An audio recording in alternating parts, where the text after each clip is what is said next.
etc. Next week, the district will administer the MAP test. Opt out. I have a template you can use. It's on the CVPE website. Deny them the data. Anyone who says that standardized testing can tell us anything about the effectiveness of schools and our teachers are either lying or they're stupid. All that a standardized test score can provide is an estimate of where a student is at in that moment in time. It cannot tell you what brought that student to that point. Using test scores as part of an accountability system where the point is to gauge effectiveness is pointless, and that is precisely what they're doing with the MAP test, using it to gauge the effectiveness of your teachers and principals. Deny them the data to harm your schools. Opt out. Thank you. Ms. Warifta Hassan. I'm a parent of 2 HISD students. HISD was not perfect before the takeover. However, HISD had a level of transparency and respect for people, characteristics the Miles regime lacks. HISD has had a very transparent system to track dollars assigned to each school. Mr. Miles, where is it? Our schools were promised to maintain the PUA budget system using previously adopted weights. What are we using now, y'all? What are we using? When will per campus budgets be posted as previous transparent elected boards and qualified administrations have done?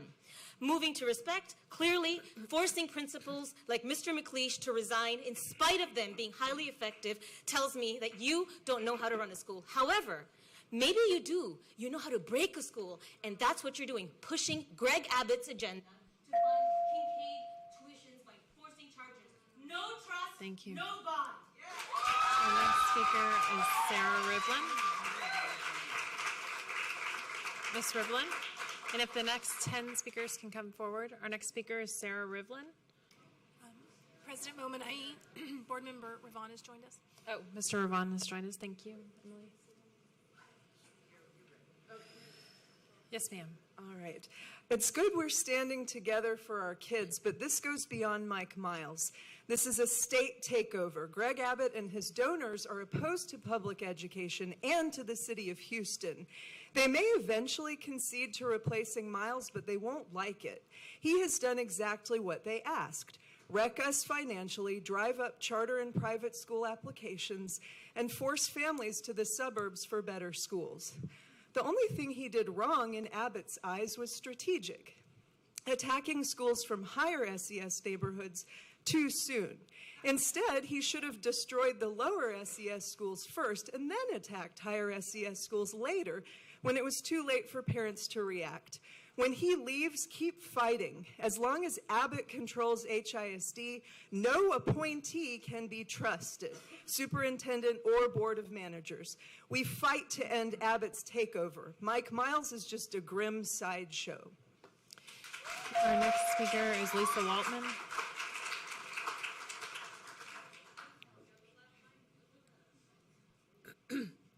Ms. Waltman, please go ahead. I'm here as parent of 3 HISD students and supporter of Harrod Elementary and its principal, Dr. Berry. Today I learned it's likely that 60% of Harrod teachers will not be returning next year. Add to that our principal, plan operator, trusted staff, and custodial heroes, and the face of this unique and thriving community will disappear, and with it the stability and relationships our students depend on. Responsible change management requires engagement of all stakeholders, clear communication, and opportunity to adjust to new requirements before being judged by them.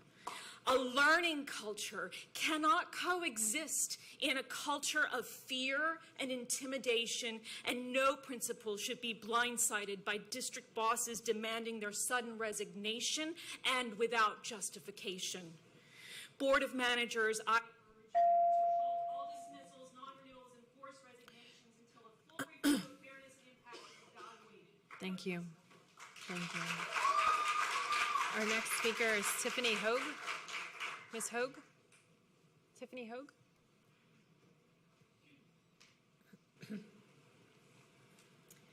Thank you. My name is Tiffany Hogue. I'm an HISD graduate and mom of 3 HISD students.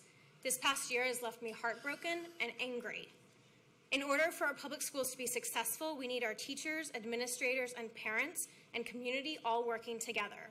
We've already heard about almost nearly half of our principals have turned over, double the number of teachers have left in mass exodus, librarians, wraparound specialists, custodians, valued members of our communities. Trust has been broken. You have an opportunity to start attempting to repair that trust. You can vote no. You can ask questions. Whether it's on the paper in front of you or not. Look around what's in front of you across this district. You have power. Use it. This is personal. Place yourself in parents' shoes. We're not idiots any more than you're idiots. Audrey, Rick, Angela, Cassandra, Michelle, Janet, Rolando, Paula. Adam. No trust, no bond. Thank you. Ms. Kravitz?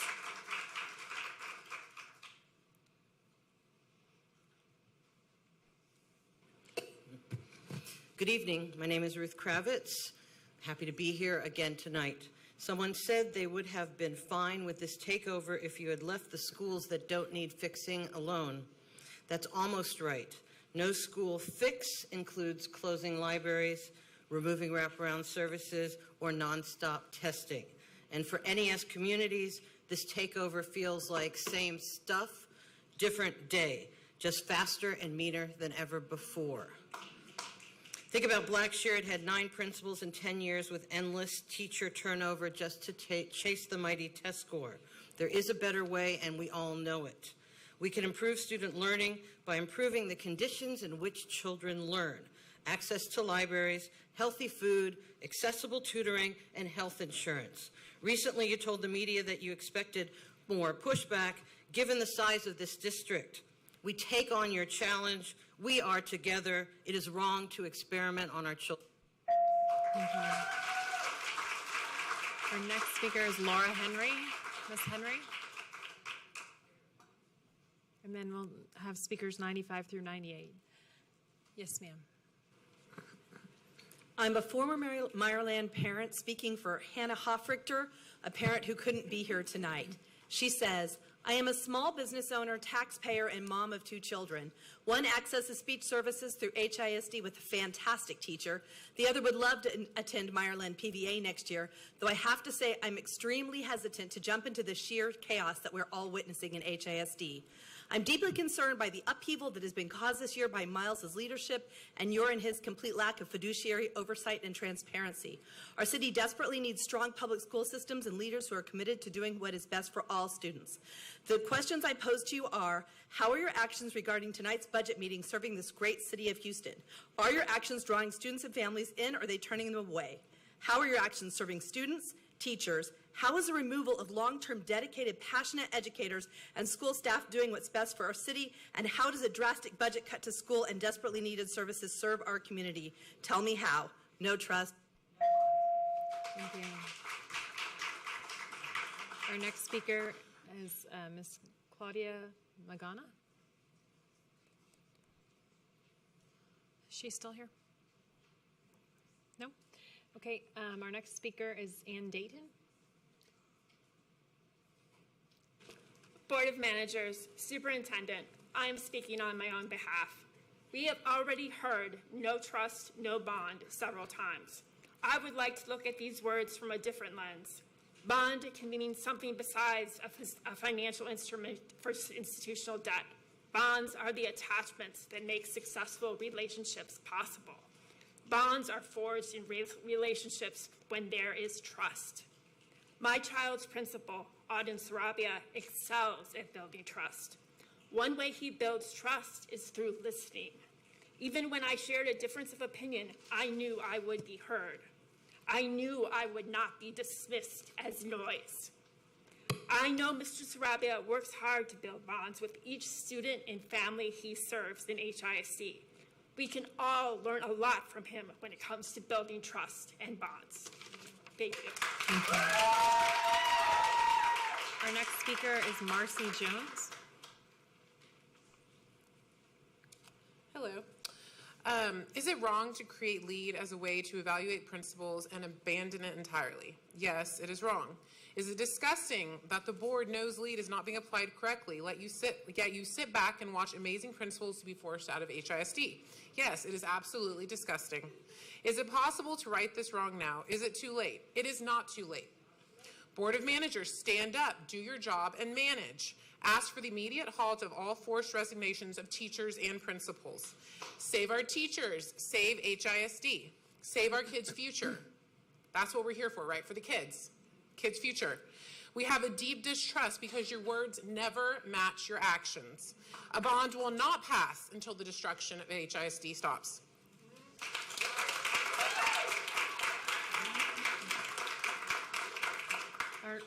Our next speaker is Edward Nunez. Good evening, Board. I come here as a grandfather, a dad. I attended schools here in HISD, as did my parents, my kids, my grandkids. I see them play baseball. I see all their friends, and all of them are being affected by what y'all do or do not do every day that you have a job to do. I'm not mad at Mike Miles. Mike was sent here by Abbott and Morath, and he's just doing his job. He may be doing it a little dirtier than we expected, but he's doing that. So I don't fault him. I do fault the board members. Y'all are Houstonians. You live here. You live here just like all these people here. You have employees. A lot of y'all are businessmen. Y'all have employees that have children. They're all being affected by what's going on here. I don't need to repeat what all these people have said about the principals and teachers and the budget. I'm talking to the board members. Y'all should be ashamed. Y'all were picked because y'all were going to do what the governor and Governor Abbott and Mike needed y'all to pick. That's why y'all are here, but that doesn't mean you need to roll over and not do your job, okay? So y'all are the voice of these people here. Y'all will be here when he's gone. Remember that. Thank you, sir. Run out on the rail. Thank you, sir. Now we will go to our Zoom speakers. Ms. Smith, if you'll admit the Zoom speakers. Judith Cruz, please turn your camera on. You may begin.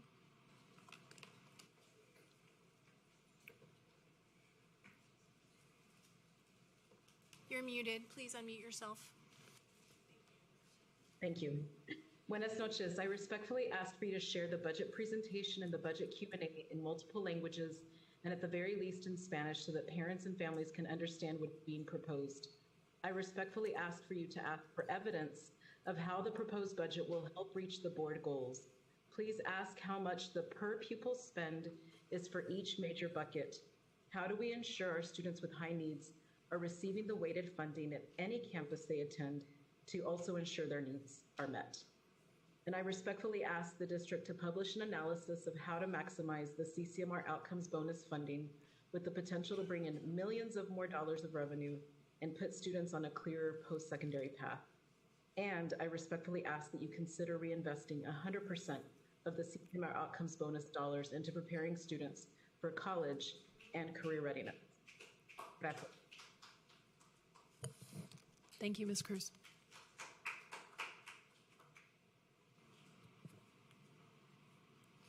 Ann Flores, please turn your camera on. You may begin. Funding at any campus they attend, also ensure their needs are met.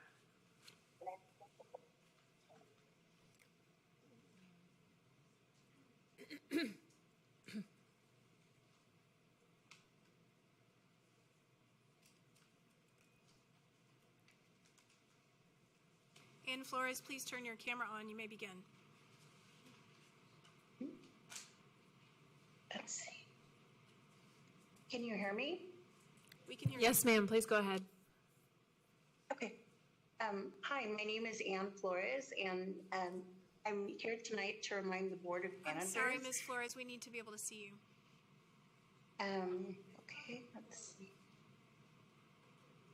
Give me 1 second here to figure out why my camera is not on. Let's see. It appears that the camera is on. It may be that you have the cover over the actual. There you go. Sorry.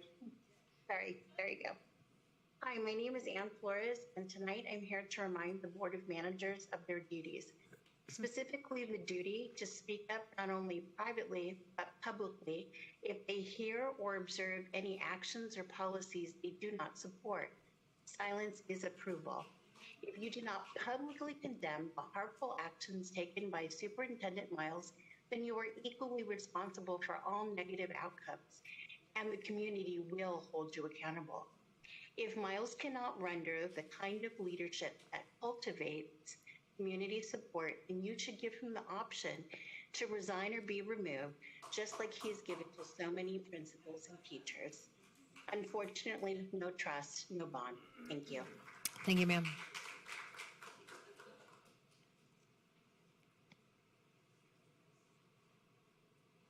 Carol Shipp, please turn your camera on. You may begin.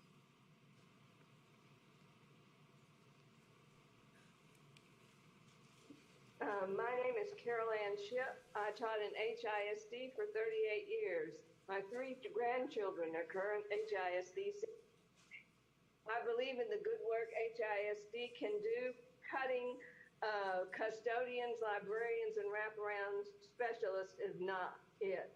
Removing trained staff like custodians, librarians, and wraparound specialists is false economy. These members of the HISD community make important contributions which may not always show up in the data the superintendent touts. Full-time trained employees know their schools and make connections that keep students coming to school. Hourly workers without benefits won't have the same level of commitment. Rather than spend money to take students around the world, students would benefit more from the stable daily presence of committed personnel in their school. Thank you, ma'am.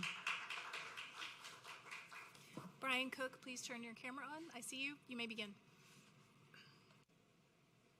We cannot hear you, sir.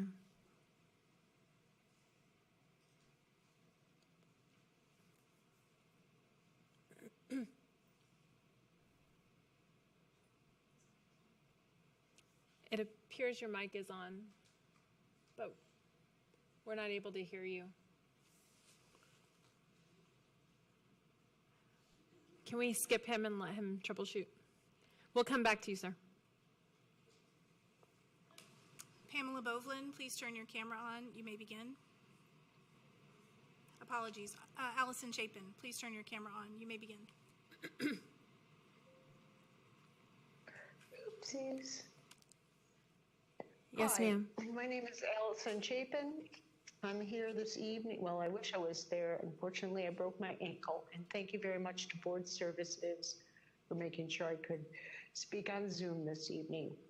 I really am here to ask you to suspend the budget and employment decisions, put those off until the community has a chance to really give you input on them. I wanted to tell you a story about a janitor, or maintenance worker, custodial staff at my former campus, and she's been there.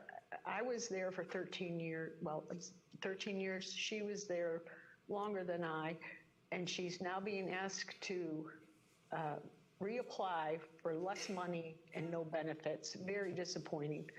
I want to also complain about the changing of the meeting time till 4 o'clock this afternoon. Many people were still at school. I want to talk about Mr. Miles lying.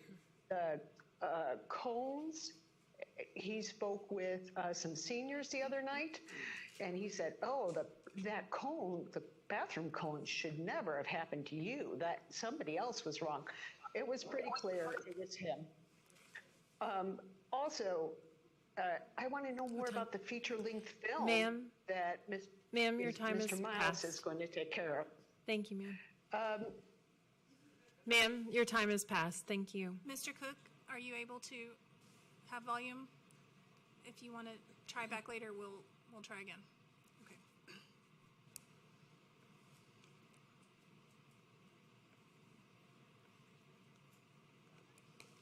Pamela Bovelin, please turn your camera on. You may begin. Oh, okay, hold on. Okay, should be able to now, I think. Oh, sir, we can hear you. Okay. Okay, go ahead, sir. Sorry. Brian Cook, a parent. Hold on. Ms. Bovelin, can we pause? We can't see you yet. We have another speaker. Ms. Bovelin, Okay. Ms. Bovelin, Okay, if you can hold off, we're going to let one more speaker go and then we'll call on you, ma'am. Okay, hold on one second. Mr. Cook, please go ahead. I'm Brian Cook, a parent, and I'm addressing the non-renewal of Mr. Sean McClish, principal at St. George Place. This is a forced resignation. Over his 5-year tenure, the school has consistently achieved A and B ratings from the TEA with scores as high as a 97. Reflecting his effective leadership and commitment to academic excellence, in 2023, despite contested rankings, the school even received a B. Our STAR results improved by over 50% from 21 to 22, and he maintained this high standard in 23. Achieving these results requires quality instruction. Over the past 3 years, 90% of our teachers have remained, showing how strong and the supportive environment he's made. Someone is not a problem after 5 years of excellence and growth, and given his track record, Mr. McClish embodies a high-performance culture. I really urge the board to please, number one, reconsider the non-renewal decision for Mr. McClish, include the end-of-year data that is supposed to be accounting for 37% of the score. And number two, please ensure the evaluation process adheres to the approved October lead system and do not use an unapproved selective data process. Our students and community deserve the stability and continued excellence that Mr. McClish provides. Thank you, sir. Thank you. Okay, now are we going to Dr. Boveland? Yes, ma'am. Please go ahead. Oh, we need to see you. Oh, there you are. Okay, go ahead. I'm trying. I'm sorry. All I can do is say this because I waited so long. I almost forgot what I was going to say. But my name is Dr. Pamela Boveland.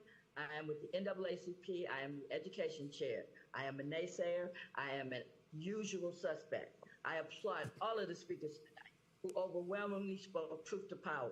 Stop stripping staff of benefits. Stop these unqualified, unjustified terminations and forced resignations of teachers and principals based on his subjective data. Stop nest growth. Stop blackmailing principals to accept nest better yet, nest. Start rehiring certified teachers, especially those like Larry McKenzie. Eliminate teacher jail. Mike Miles has arrived, and when he arrived, we had $1 billion reserve. We don't have that anymore. He spent that on spin bikes that nobody can ride. He spent that on $200,000 folks. You as a board of managers have no trust, no bond. Thank you, ma'am. Parva Patel, please begin. Ms. Patel, you can go ahead. Okay, I'm a parent with a child entering the district, and I'm terrified about it. I'm here to tell the board, given the current district chaos, my son is supposed to enter the district, and I'm scared that this administration is going to stifle his love of learning. I'm terrified that it's one-size-fits-all model, which is not evidence-based or developmentally appropriate, riddled with standardized worksheets and strictly scripted lessons are going to kill his teacher's autonomy, creativity, and joy for learning. I implore the board to look under the hood of the NES model and other hastily implemented policies. Are they peer-reviewed? Is it based on education science? Would you subject your own child to it? A strong leader listens to those they serve. In this case, teachers and principals with education degrees who would answer these questions with a resounding no. I'm pleading for you to be better leaders and listen to and do your due diligence. No transparency, no trust, no bond. Thank you. Helia Forazan, you may begin. Miles says that it's not about budget cuts to let go of teachers, it's about performance. So what about the custodians? Aren't they performing their work? With so many uncertified teachers next year, who will legally proctor exams? All the digital resources to keep students technologically savvy and ones that helped level students who needed modifications were discontinued this year. All the nonprofits that came to support our refugee students were stopped. Instead, the principal at Sharpstown High School has remodeled the front office with new furniture and opaque colored glass. He contracted someone to paint a mural unrelatable and not done by the students, yet he has pushed out more than 20 highly qualified staff members.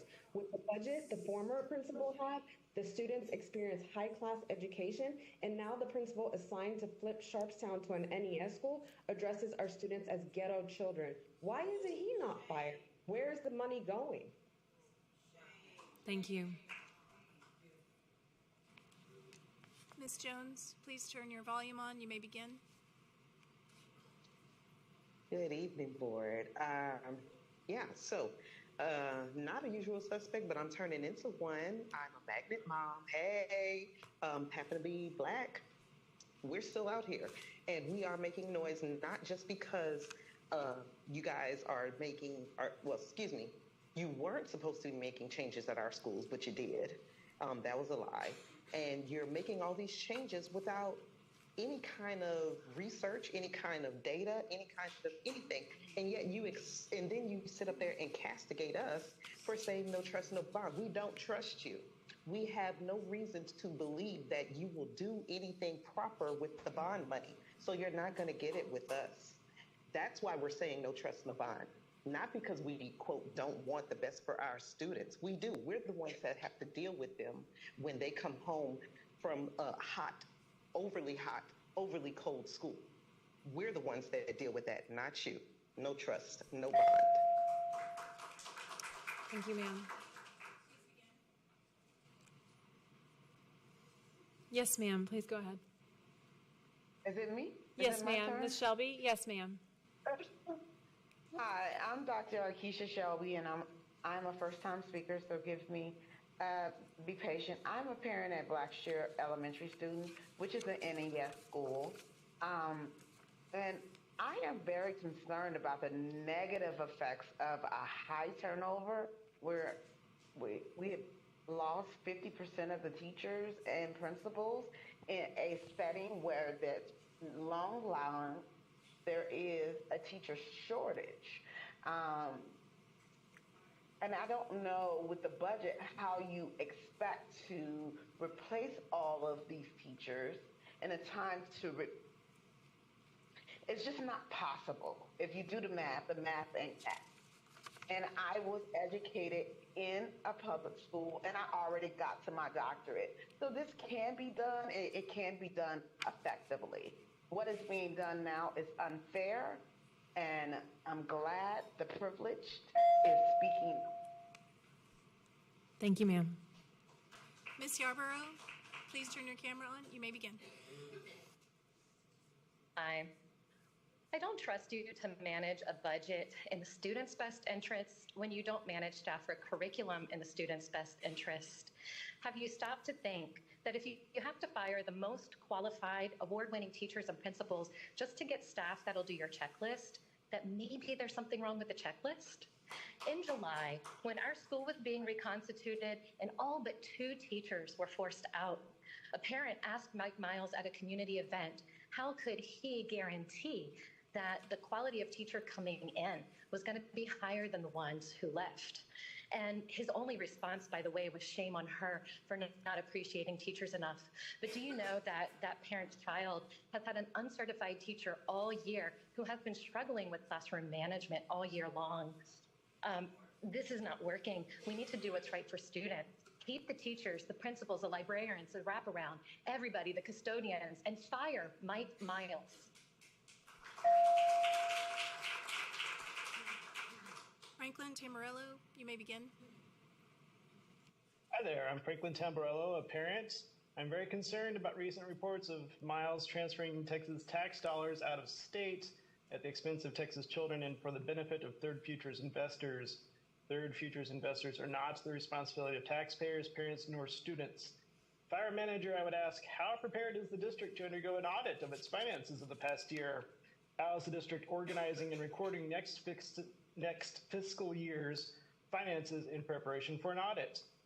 Because I'm a taxpayer, I'm really concerned about these issues, and I want my elected officials to know that I'm concerned about these issues as well. No transparency, no trust, no bond. Thank you very much. Thank you. Trista Bishop Watt, please turn your camera on. You may begin.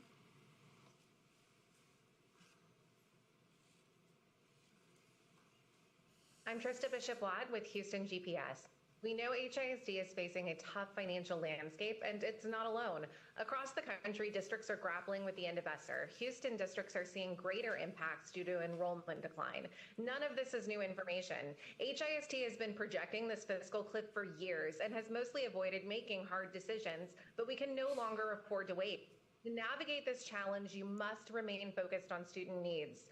We support the core principles outlined, keeping cuts as far as possible from the classroom and investing in teachers and principals should be high priority. Aligning the board's student outcome goals and the key budget actions helps demonstrate how HISD is resourcing the necessary instruction to drive better student outcomes. We hope to hear more today about the strategy behind these key actions. While the district only has preliminary data on the impact of the NES model, we want to take a moment to recognize the significant investment in our highest need campuses. The district must continue to monitor the return on this investment, but we appreciate the equity, Lynn. Chow Lin, please turn your camera on. You may begin.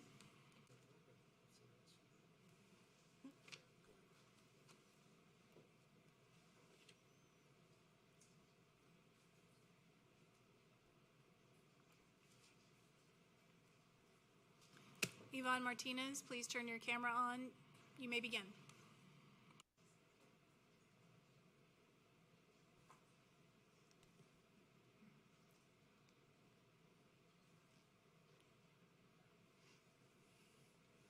Ms. Martinez?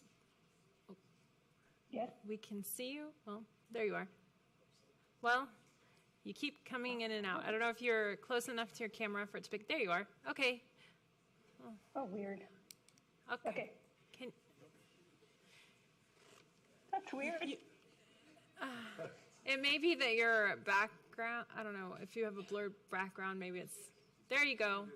Go ahead. Okay, can I start? Sure. Hi, I'm Yvonne Martinez. I'm a mother in HIC for the last 12 years. I'm here representing all the custodians who cannot be here right now because they're all in our schools cleaning, and that includes this past weekend with the storm. They work very hard all these years, and they know all of our children. They help us with our events by ensuring that everything is ready and clean and before and after. It is not fair that they're now being fired this way. It is not fair that you have to apply again with fewer benefits. We must respect all our custodians, and if the budget needs to be cut, it is better to cut those that earn more. No trust, no bond. Thank you, ma'am.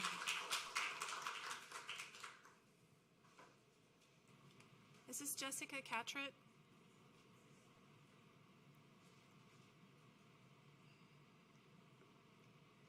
Please turn your camera on. You may begin.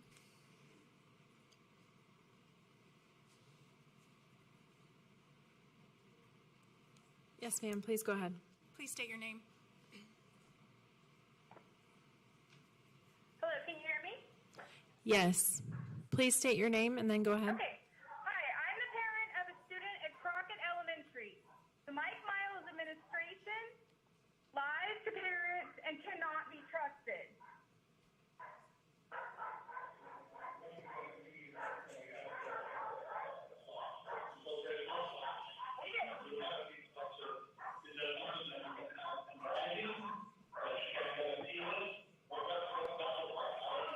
Ma'am, you've gone off camera. Can you please turn your camera back on?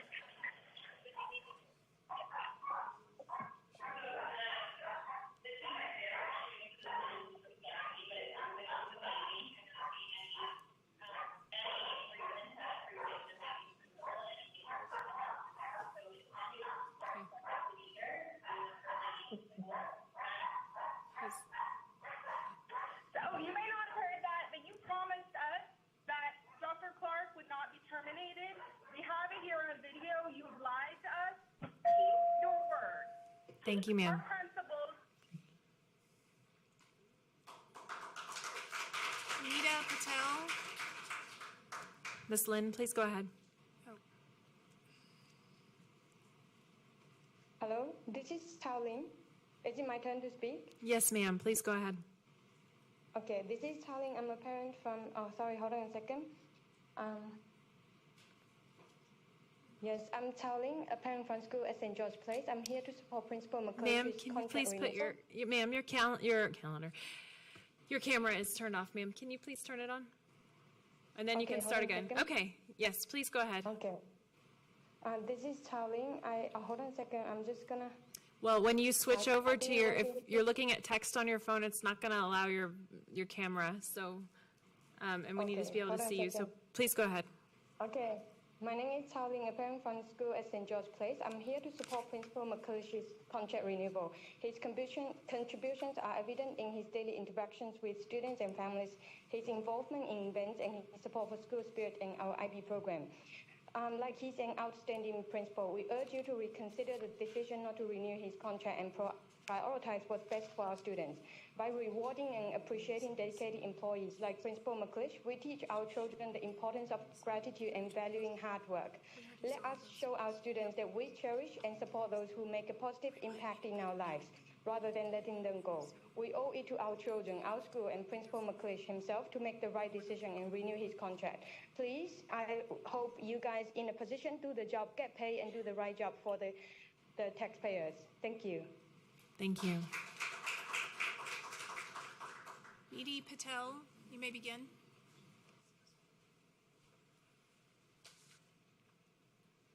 Hi, my name is Stacey Patel. I'm a longtime lurker and a first-time speaker.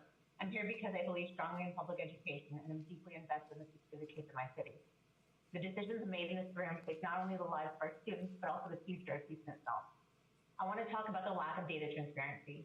As a business professional, I understand the power of data in making informed decisions. In the business world, the data we use is transparent and accountable, ensuring that strategies are both effective and trustworthy. We need the same level of transparency and accountability in our school district. We need transparency in decision-making, accountability in our leadership, and steadfast commitment to prioritizing the needs of our students and teachers above all else. We're seeing policies implemented without adequate input from those directly impacted, our educators, parents, and students. This disconnect erodes trust and hampers our collective progress. Our goal should be to build a stronger, more equitable education system that prepares our children for success and upholds the highest standard of excellence. We can start by rejecting a lot of what's going on right now. No transparency, no trust, no bond. Thank you, ma'am. Kate Lange, you may begin. Ma'am, you're on mute. Ma'am, Ms. Lange, you're on mute. Ma'am. She must have us muted too. Ms. Lange, you've got us on mute. Yep. Okay, start over. Thank you. My name is Kate Lange. I've been a parent at the district since 2011, and I've never spoken at a board meeting before. I'm prepared to speak about the loss of principals, libraries, custodial staff, wraparound specialists, but I won't echo what you've heard many times tonight. You need to know our communities are heartbroken at these losses. I am deeply concerned about how our district is being run. Communication lacks clarity and decisions lack transparency. I had hopes that the takeover would work to make the district more equitable, and I hope that there would be increased focus on our special ed communities. I'm not seeing any of that. Instead, we're getting fewer well-trained teachers and a whole lot of disregard for our educators' expertise. I'm concerned about our specialized programs like magnets and IB programs. And I know HISD got here through mismanagement of funds, but without budget workshops, without clarity, without transparency, how can we expect anything better? No trust, no bond. Thank you. Thank you, ma'am.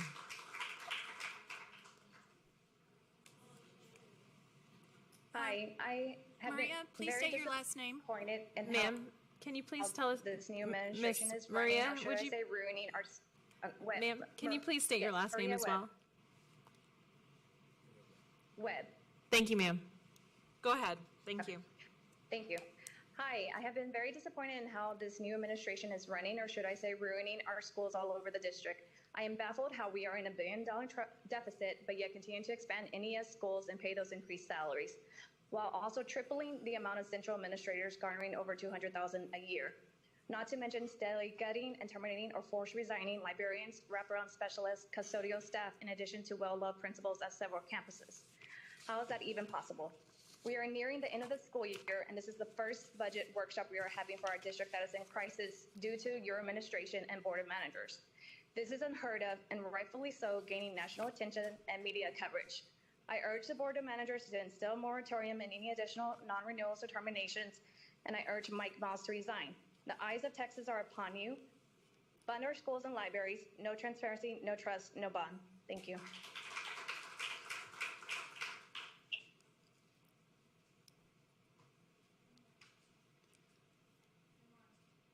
Okay. speakers on Oh, Zoom. no more on, okay, great.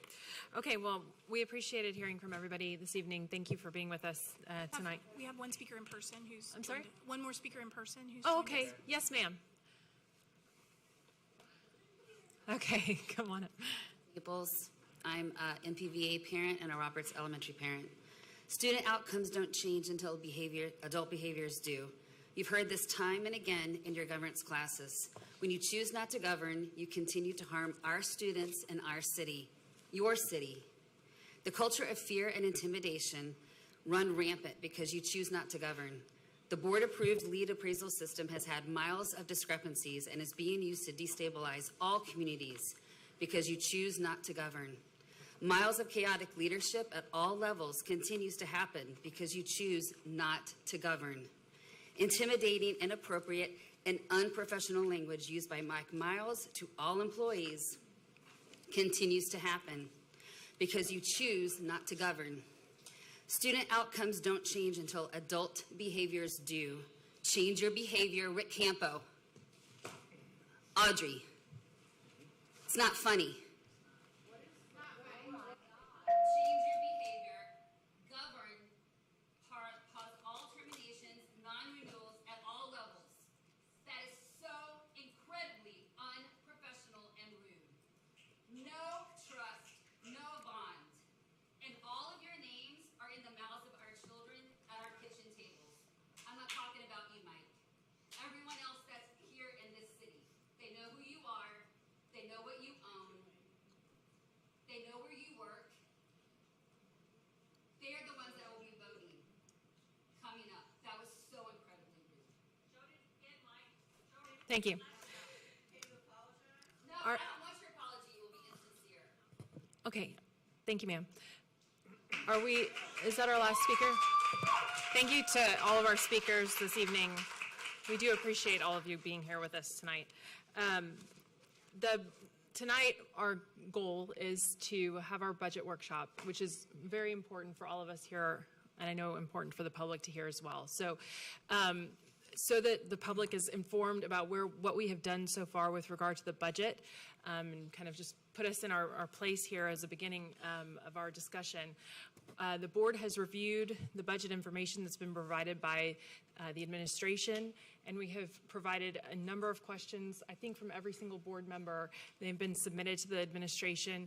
Those questions have been answered. As I understand it, the public has access to the Q&A document, which contains the responses to some of those questions. Additional questions will be answered tonight, both in the form of the superintendent's presentation and also in the form of us asking questions, to which we're looking forward to responses. It's important to note that the purpose of board meetings is for us to have an opportunity to ask important questions. We have heard from all of the speakers this evening. All of you have been heard. We have heard from speakers this evening and every night that we're here with you all. We've also received communications via email and otherwise. So with that said, I'm also going to remind the board that our purpose with regard to the budget is to ensure alignment of the budgetary decision-making that's being proposed by the administration with our goals. And with that, I'll turn it over to you, Mr. Miles. Ma'am, can we take 2 minutes just to get Sure. everybody set up?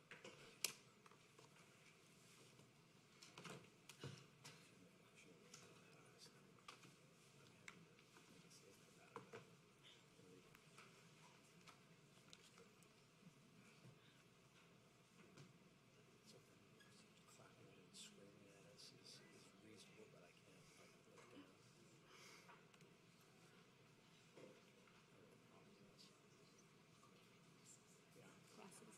Let them set up.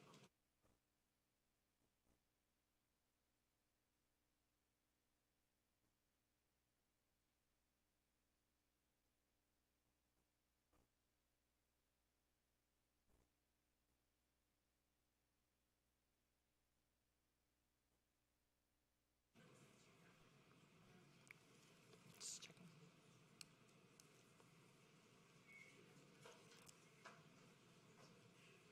Well, Mr. Terry, are you? Did you actually recess the meeting? Why did the board members leave? I think they went to the restroom. Oh,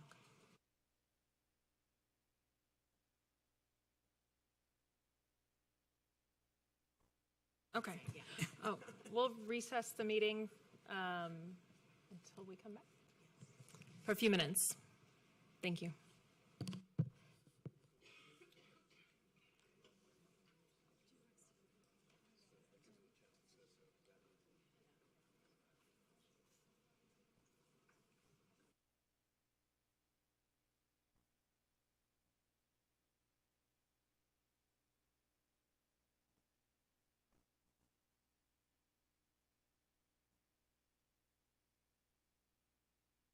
Okay, Dr.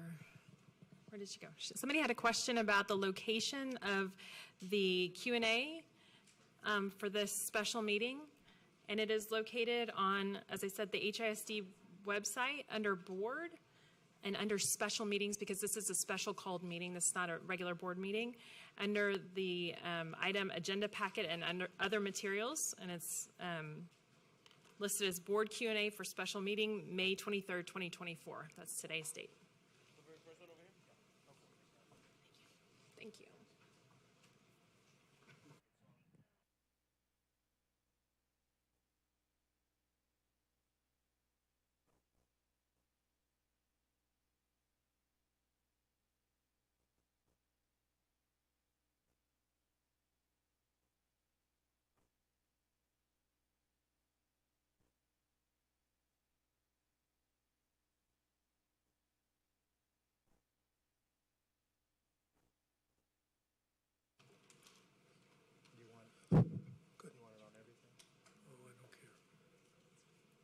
Put on everything. Actually, let me let that go. Okay.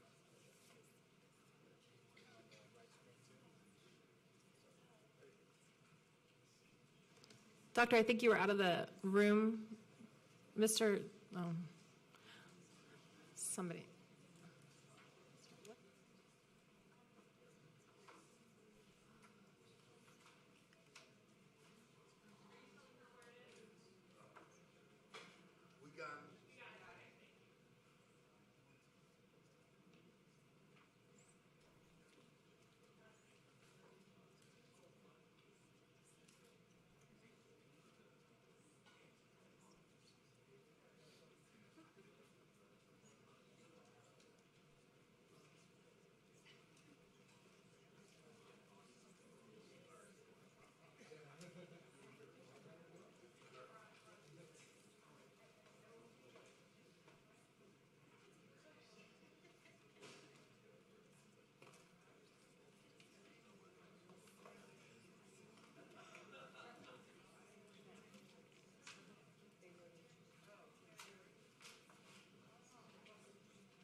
All right, we're all back?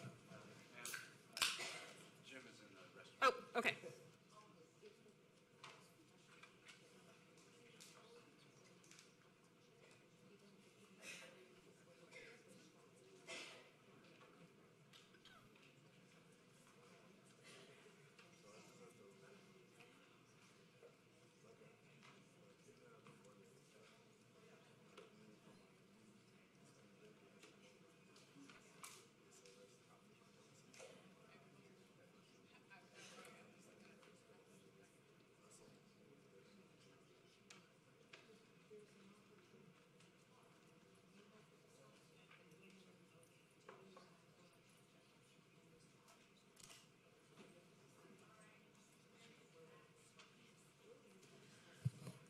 Okay. All right, is everybody ready to go? Mr. Terry, you ready? Ready. Okay, Miss Emily Ready. Smith, are we online and ready to go? Okay. Mr. Terry? Actually, Superintendent Miles is going to start. Okay, very good. Madam President, members of the board, just wanted to say as we start the budget discussion that the last couple of months have been really tough as we have narrowed down on the budget and brought more detail to it. It's been tough on the community too.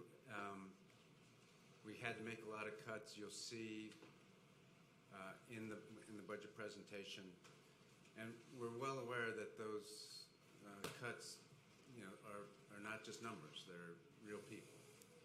And the amount of attention at the central office, the leadership, in all departments was very empathetic and sympathetic to the people that we cut. We get that this is real, and I'm sorry that we had to make these cuts, but they were necessary, and I think you'll see that.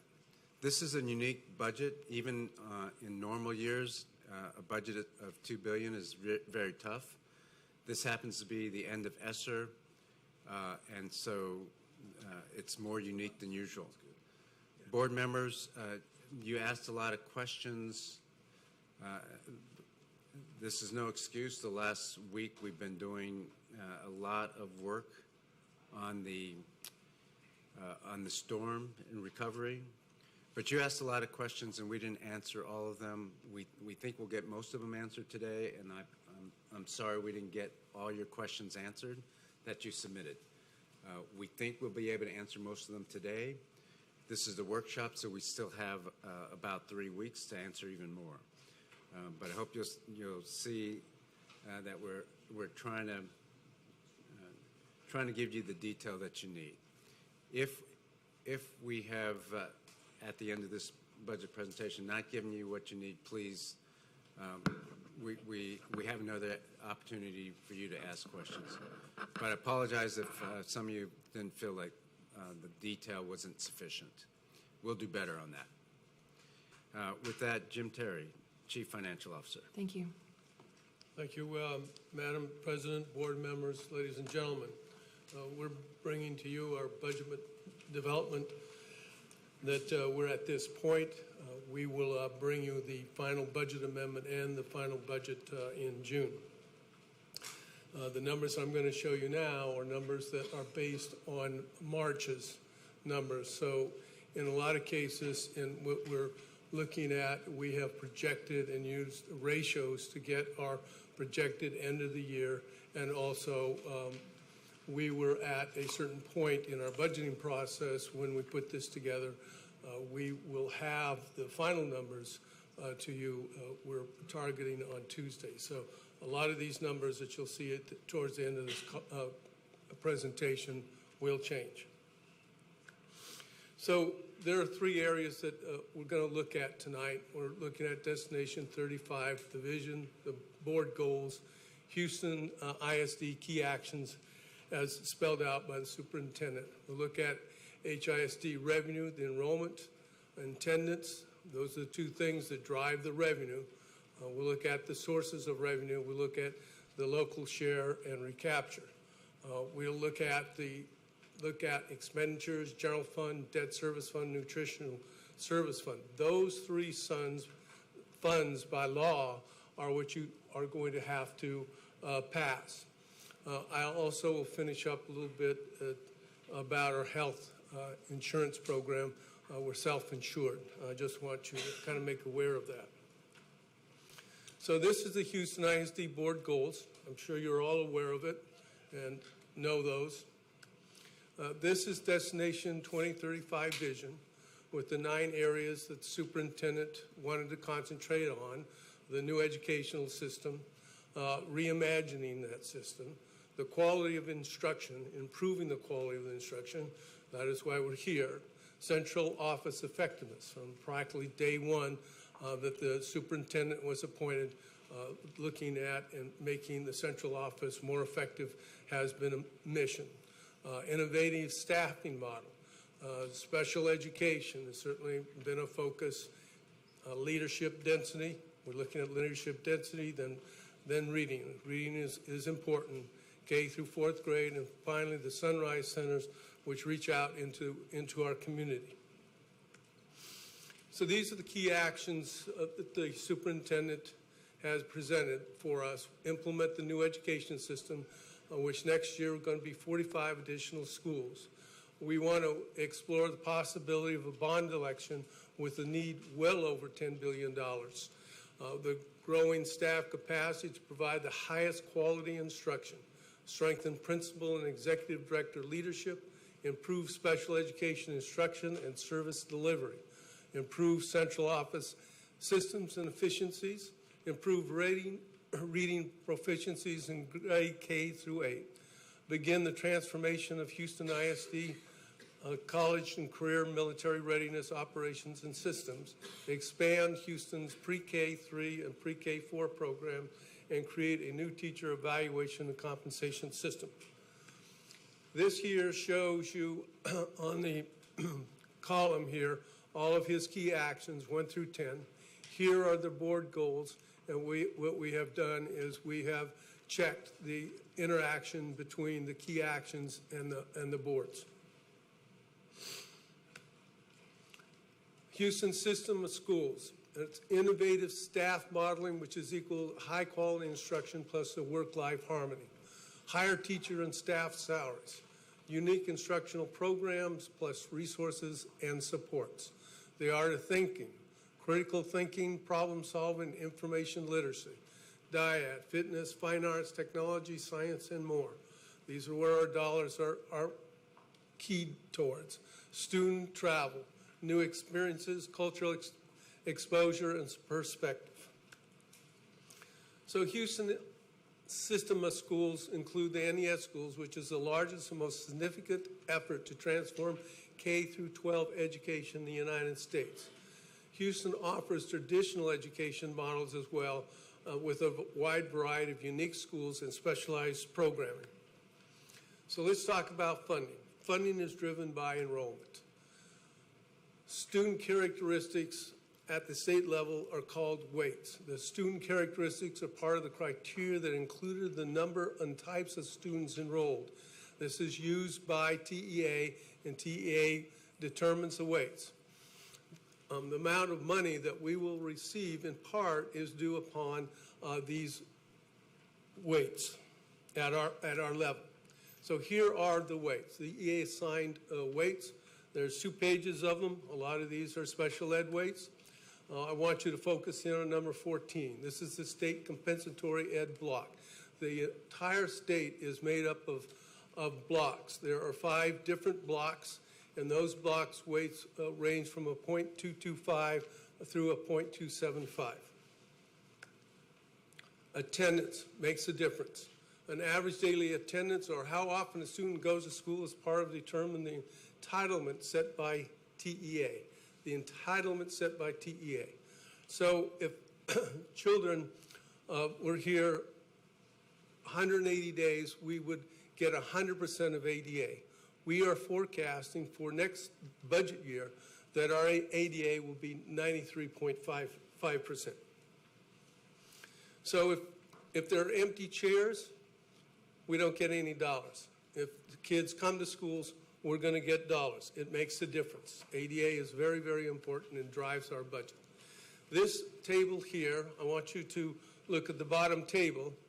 And if you notice, over the 6 years, we have lost close to 31,000 kids, or a 14% decline in our enrollment. That drives our entitlement that the state calculates.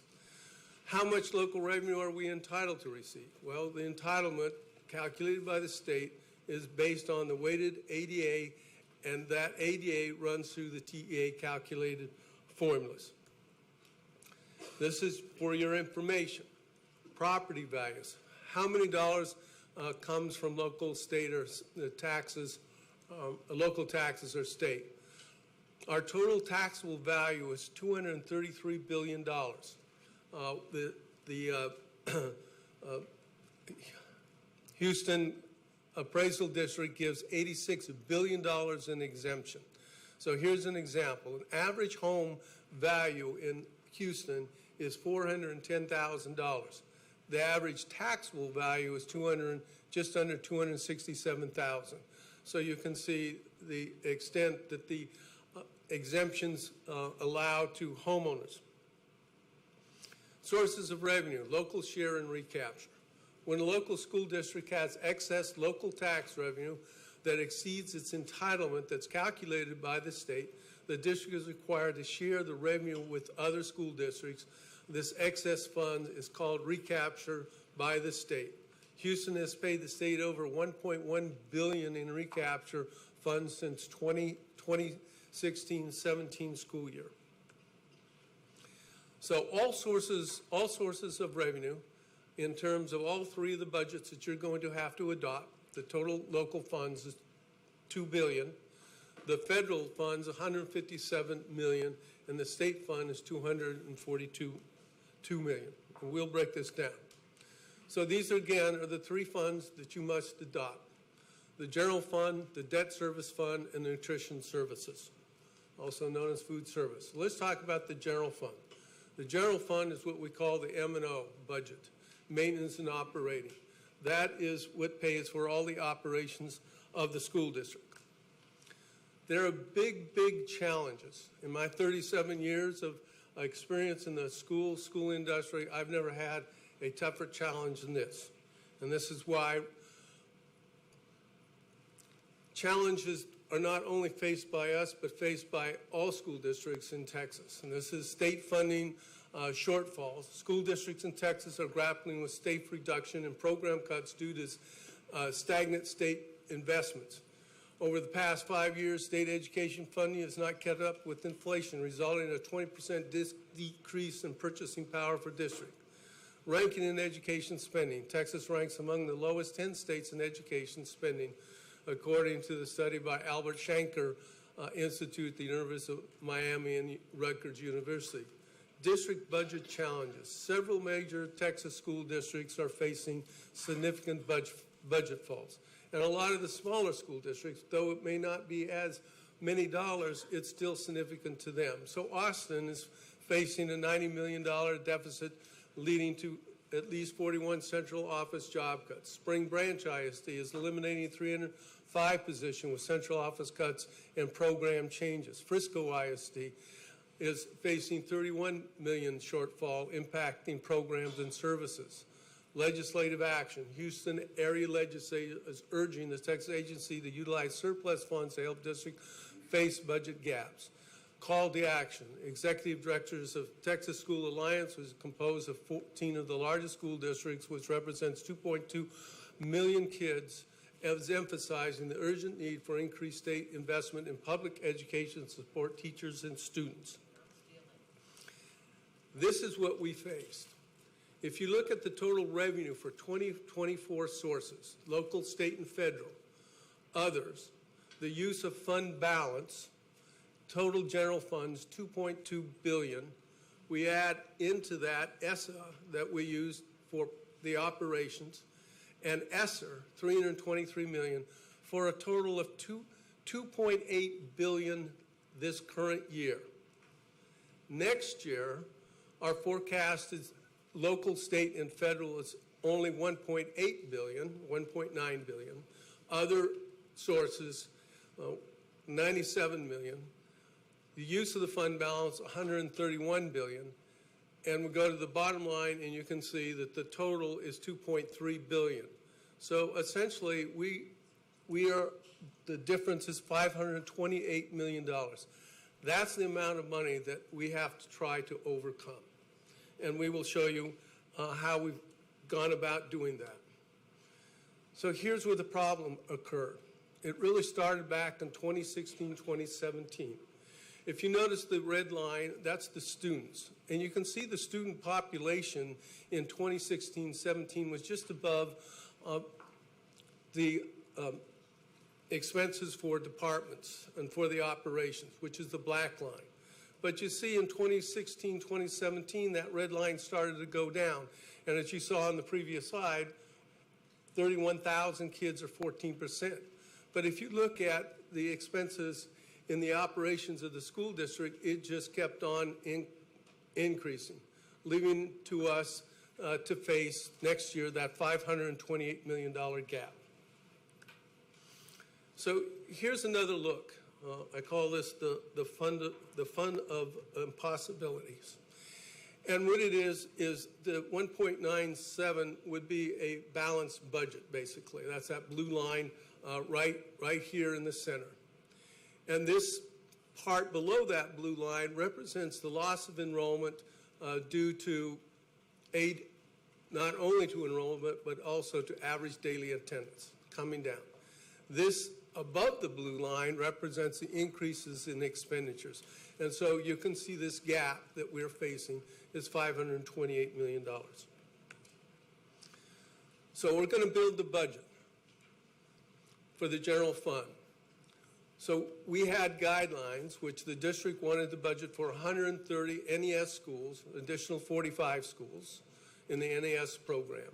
District prioritized the district action plan. You saw the 12 actions. The district should not go below 800 million fund balance. The enrollment is decreasing by 4,000, which is a projected number. The state will not increase basic allotment in 2025. The basic allotment is the basic amount that the state gives us. That has not changed for 6 years. It's $6,160. ESSER funding will end. It's gone. It's done. The district must right size. So the district core principles: keep cuts as far away from the classroom as possible. Invest in teachers and school leaders. Prioritize actions and initiatives outlined in the district action plan to achieve district goals. Cut efficiencies and right-size the central office. And finally, to extend possible, temper the cuts to schools that have control over their budgets. Calculating non-NES campuses. Question that asked, well, how did we calculate it?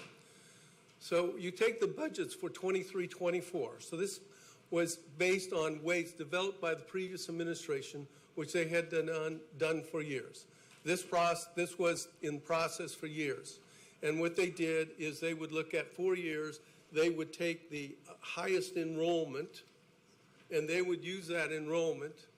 And then when it came to the actual enrollment, after they had projected that, and if it was lower, and you could see how it was lower, they would hold the campuses harmless.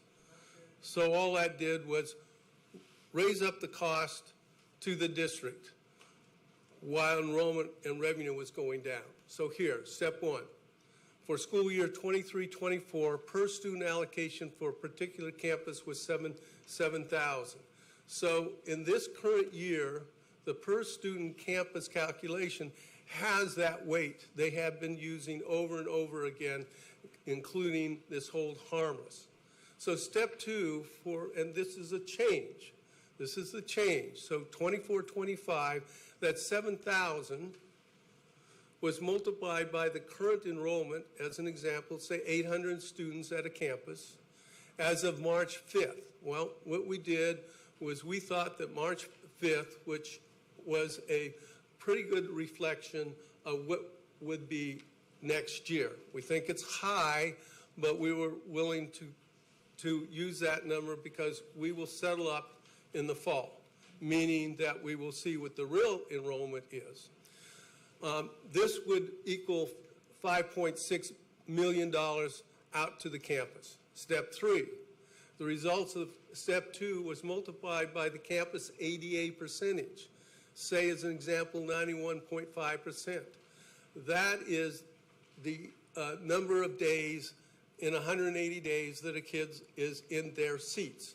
If they're not in their seats, we're going to get lower ADA. If they're there for all 180 days, that would be 100%. So when we multiply that ADA, we get $5.124 million out to the campus. The allocation in step three is an 8.5% reduction from the allocation calculated in step two.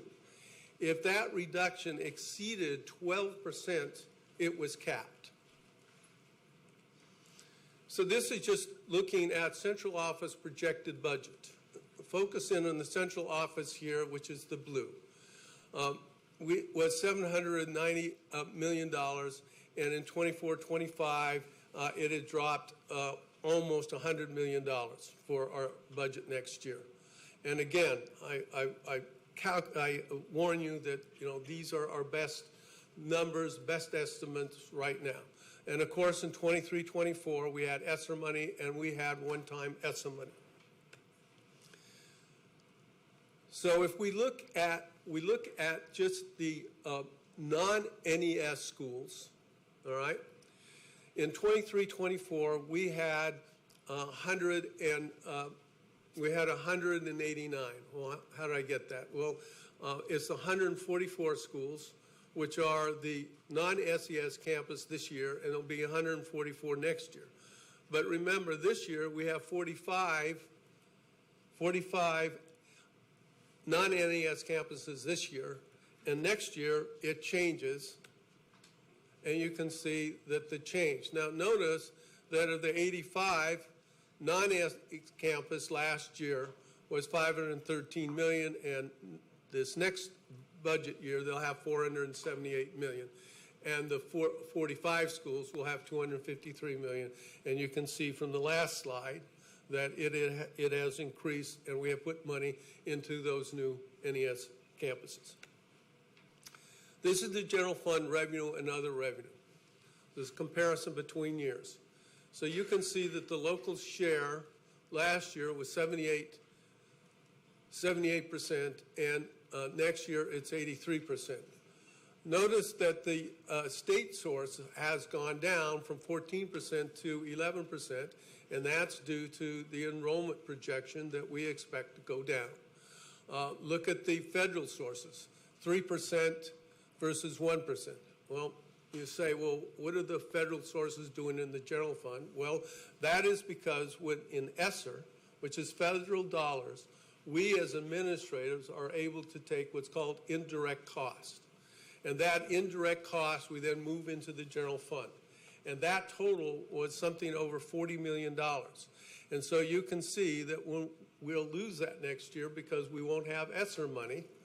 And so that $40 million was represented about 2% of the federal sources, and it's gone down to 1% for next year. And you can see other sources are staying flat. This here then is the detail. These are the small numbers. Okay, so you'll have to excuse my navigation abilities here. Okay, I did practice this. Let's see. All right, so this is the form of the budget, and you will see the actual example of the budget at the end of this presentation. So these are the functions. And of course, instruction. This column here represents our current budget. If you remember that when we first came here, you adopted the budget, and that budget that you adopted had the use of what we call the use of the fund balance of $168 million. We knew that we were going to bring about the NES schools, and we added $100 million to it. So it came up to $270 million. Our projection for the end of the year, this column, I gotta get a new navigator here. Let's see. All right, well, you guys can see it. So this column here represents our best estimate, and again, this is March, of where the bottom line is going to end up at the end of this year. We will bring to you in June a final budget amendment, and notice that the bottom line here is $930 million. We expect that $930 million to be good or close to it when we bring you that final budget amendment. But what will change will be the numbers in here by the functions. Because you have to remember that when we came here in June, The system had already budgeted. We made major changes in how we go about doing business, and we have to catch up. So you got 274 schools. You got 12 chief areas with a bunch of departments. You have 4 divisions, and you have something close to 150,000 line items that we have to watch, and we watch every month, okay? And we have been playing in the catch-up to figure out what it's going to be, and we watch every month where we think we're going to be, and we watch our dollars. And I think that in part, you can see that we've done a fairly good job in that we're doing better than what we thought. Then finally, this last column here is, again, these are our preliminary numbers for our budget at the end of next year, and you can see we think that we'll be at about 800 million. This is the same thing, it's just here's numbers you can actually read. If we look at the general fund by functions, which is the way you have to pass it, you'll notice that the largest function is in instruction, 62%. If you add what we do at the campuses in terms of campus leadership and school leadership, that's another 16%. This 2% is for transportation. These 3 slices right here actually make up what we call student services. So you can see that the direct instruction with student services make up 80% of the budget. This 2% here, I think, is very important. Because if you go out and you ask people, you say, well, how much do you spend on school administration? You know, those expensive guys. They'll take and they'll say, well, it's probably 20, 30, 40% of the budget. You can see it's 2% of the budget. So it's a very slim, and I can tell you that usually school districts in and around the state, it runs anywhere from 3 to 4%. This here then is the same look that you saw by function that you saw previously, the small numbers. This here is by what's called object code. So you can see that in the fund on the payroll, see it's function. This is the object code 6100, which are payroll costs. These are contracted services. And notice that the bottom line doesn't change. And the same columns, this is the current budget. This is what we're predicting, 930 by the end of this year. And then this is where we think we'll be for next year. And again, these numbers will change as we finish putting the budget that we've all been working on over the last couple of months. This is the general fund expenditure by object code.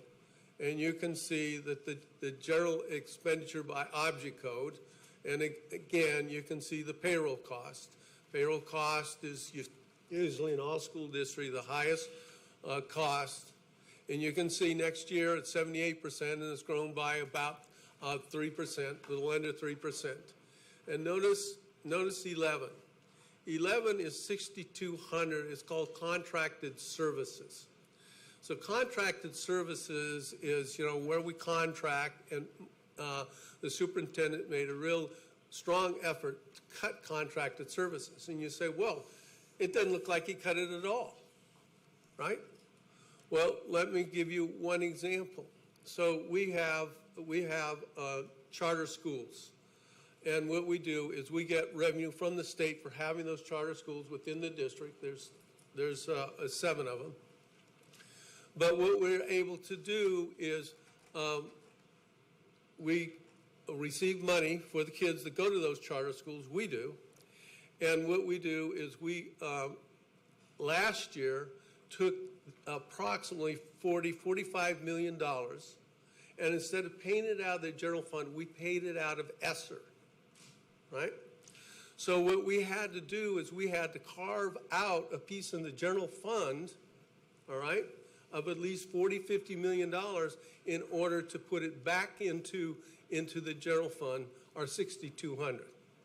And if you go look at the contracted services that we cut in ESSER, you will see even more, probably the tune of about 25 million. So in essence, we cut about 75 million in contracted services.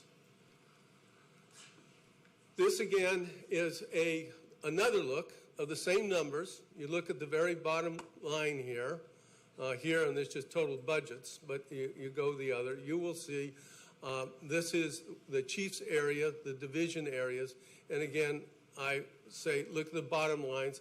These numbers in here with the projected end of the year will in fact change, and you can see where the reductions are.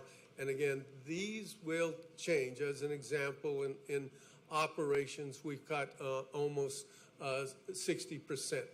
These numbers will change. These are, again, preliminary numbers that we used back in March. We now have a much better idea. And again, as I say, we will have the final numbers to you hopefully by Tuesday of next week. So the fund balance. Let's talk about the fund balance in the general fund is very, very important. Government Finance Officers Association and TEA recommend the district have at least 3 months of general operating expenditures.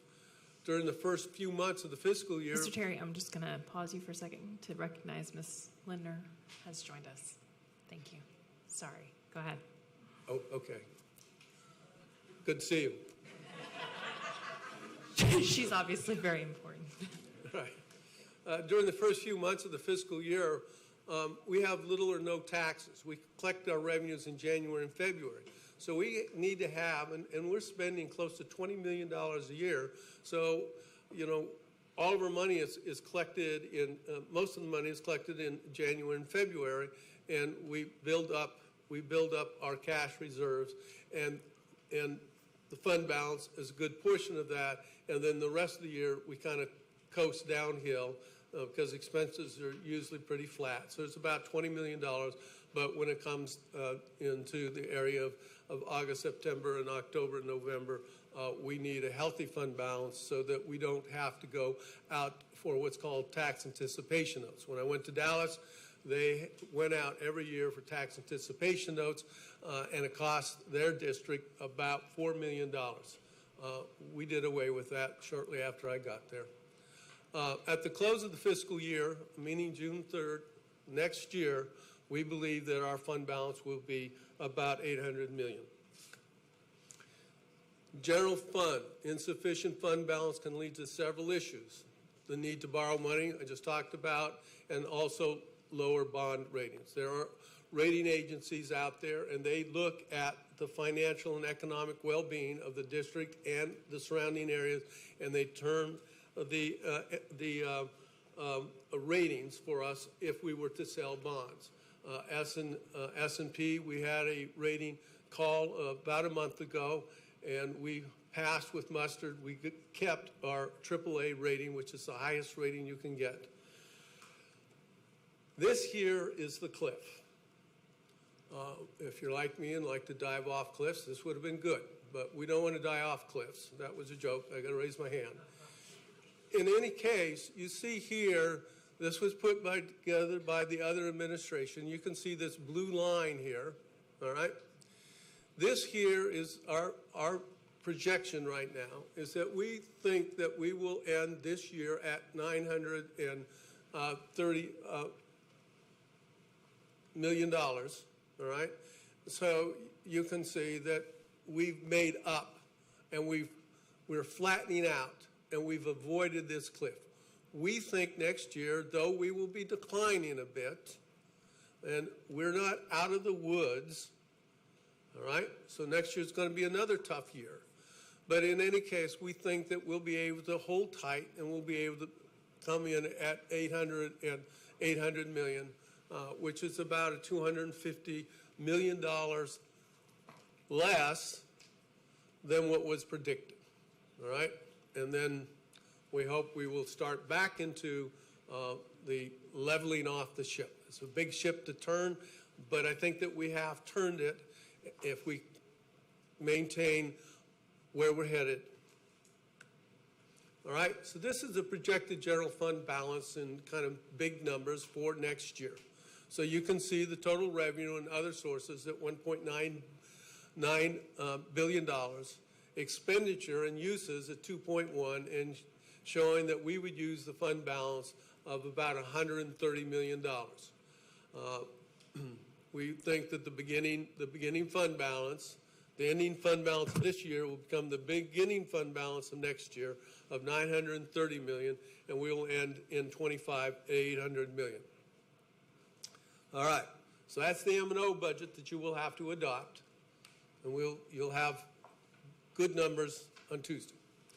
The debt service fund is the other fund. It's called INS, Interest and Sinking Fund, and this pays off our debt.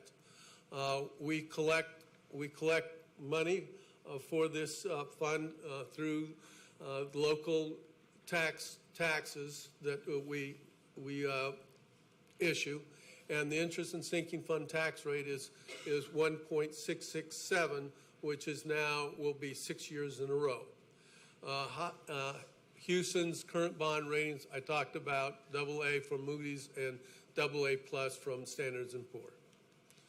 This year is showing you the debt obligation profile. The important column is this column right here, outstanding par amount, which is just under $1.8 billion. For a school district this size, this is very small. If you look at this column, this graph right here, the dark blue shows you the principal payment and the light blue is the interest payment, and you can see that it would be paid off in 18 years if we were to issue no more bonds. It's kind of like owning a house with a 30-year mortgage, but you can see our mortgage that we own on our houses right now would be paid off in 18 years, not 30 years. This graph here is the same graph. It just shows when you sell bonds, you sell bonds in series, and this just shows you the different series that was sold. So here's the debt service fund revenues, all right? Notice the bottom line here that the current budget's at $126 million. We expect this end up this year at $126 million, not much change. And you would expect that because bonds are set, the interest payments are set, and they're paid, most of the interest payments are February and in August, and they're pretty constant, just like when you pay your mortgage is pretty constant. We're projecting for the following year that we may pick up just a bit more at 128. So we're in good shape with the debt service. The third fund that you have to approve is nutritional service. We'll serve about 34 million meals in 24-25. This is their budget, and you can see that this current year they were expecting to use about $14 million, but it looks like they still have a healthy fund balance of 57. That's currently, but in fact, the projected amount looks like that they not spent as much. Now we have guidelines that says that we need to actually chew up some of this, and right now they are projecting next year to remain constant. All right. So this is just nutritional services meals projections for next year. This is looking at the revenues per students over the years and the revenue per meal over the years. These two graphs are the cost per student over the years, and this is cost per meal over the years. And then meal participation and the average daily meals participation. These are all of the programs that Nutrition Services runs. And, this then is all three funds that you will have to approve: general fund, debt service fund, and nutritional service funds. And this is kind of a high level. Again, look at the bottom lines: 800, 126, and $70 million. This here I want to show you. It's very small, but this is the form that you will see in your board agenda in June. It shows the three funds, the general fund, the debt service fund, and the nutritional funds. And this form is dictated by law. And this is what, in fact, you will see. The numbers here, again, we expect the bottom line here of 930 to be pretty close, right on, but the mix in here as we true up all of the function areas will change somewhat. All right. Let me just talk a little bit and close up with the medical program that we have. We're self-insured. What we do is we offer all of our employees 3 programs, the Kelsey plans, the Memorial Hermann plan, and the Texas Medical Neighborhood. You can see the percentage in each one of our plans. This then looks at our budget for that. All we're showing you here is the current budget and the projected budget year end. We're not projecting out to next year because we have an RFQ out for people to give us their best price, and we don't want to, encourage them in any way. We want their best price because we're trying to lower our prices for that. This year shows you the health insurance fund over the years, and you can see the change in the over the years. You can see also the enrollment, average enrollment, and then the claims per member over the years. And that is the short of it. Thank you. Questions? Yes, I think we have a number of questions. I think the most organized manner of doing this is we're just going to go around. I don't think we're going to do a queuing process. And so we'll start with Mr. Campbell if you want to. Okay. So would you go back to the summary of the 3 funds that we are going to approve, which is like 57 or go back? No, go back. I want the 55. One pager, like 55, page 55.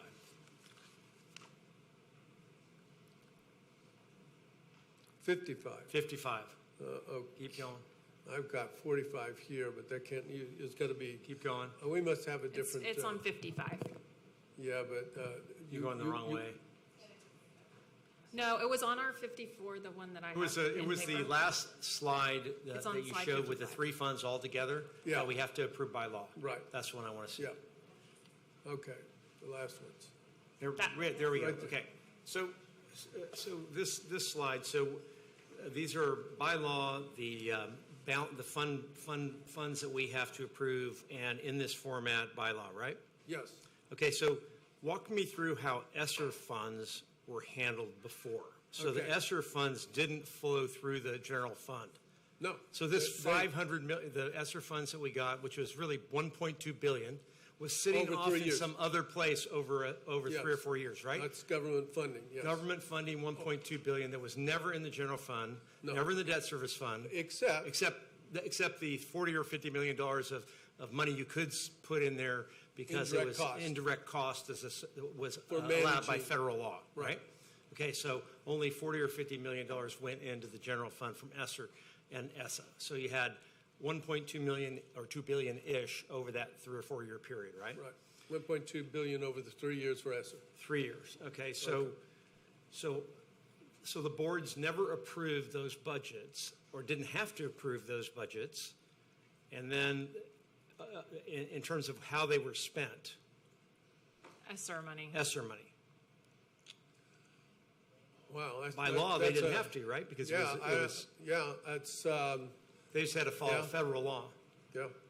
Okay. Now, and the reason I ask that is that because when you look at just the general fund, and we'll separate the other funds, it looks like it's about the same as last year, plus or minus 100 million off insurance expenses, things like that. You had 2.2 billion, now you have 2.1 billion, something like that, in terms of your actual general fund total costs. In terms, if you look at the 2.1 billion that you're projecting there, the current number is around 2.2 billion in the current budget, right? Yep. And so just for the layman, you look at that and go, well, wait a minute, what happened to the rest of the money? And the $500 million problem that we have is this other non-fund that is sitting out there in the federal sphere, sitting in HISD's bank account. 300 and so tell me, what do we spend those monies on? Well, we just generally. I think spend them on positions and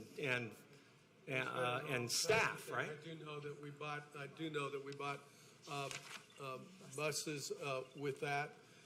We have a whole list. I thought we had provided you the list. But if 80% of our budget, or 80% of our budgets are personnel, then you could safely say we spent a lot of ESSER and ESSA money on personnel, correct? So you should have this in. Let's see. Oh, that's what are you saying? Please. Yeah, it's in the Q. There's something in the Q&A that shows this, I think. But I guess my point is this, is that the reason you can't take our existing approved budget today and compare it to the proposed budget here and get a $500 million gap is because this ESSER money was over in a separate place, and by law, it never could go into the general fund. So what we did, what HISD did, was they used those funds to pay for lots of stuff, including buses and including salaries, and basically balanced their budget with federal funds that don't exist today. Is that correct? Well, I think that the way that I would look at it is that a lot of programs that are in the academic area were in fact paid by ESSER money, and so Ms. Holt had a tremendous difficult job because she had to go where most of this money was being spent for her programs, and she could certainly talk to you about that programs, but those programs, and she had to decide, well, what do I move over into, into the general fund, and which programs do I put an end to, or what do I kind of keep partially and bring into the general fund, and which do I not bring over there? And that was the difficulty that having this ESSER money, as again, the example that I gave you. So we have this charter school, right? And so we get, $50 million, and we have to pay the charter schools, $40 million of that. Well, instead of keeping it in the general fund, we put it over here in the ESSER. Never saw it in the general fund, but now, to continue those ESSER's programs, gone, we got to put that $40 million back into the general fund. Right, and so my understanding is that the federal government, when they put these monies into schools, they had big warnings. Be careful how you spend your money. Make sure you don't put it in programs that have to continue at the end of ESSER. This is supposed to be a fund during COVID to solve COVID issues, not to a fund that bridges the gap between your enrollment going down and your lack of cutting budgets and right-sizing your business as a result of enrollment going down. So we use that money to fund that budget, basically. Yeah, I mean, all the school districts got ESSER money, right? So we're not alone. Right. But the other thing, too, is that, we're going to go into another legislative session in January. Well, we had one almost 2 years ago, January, right?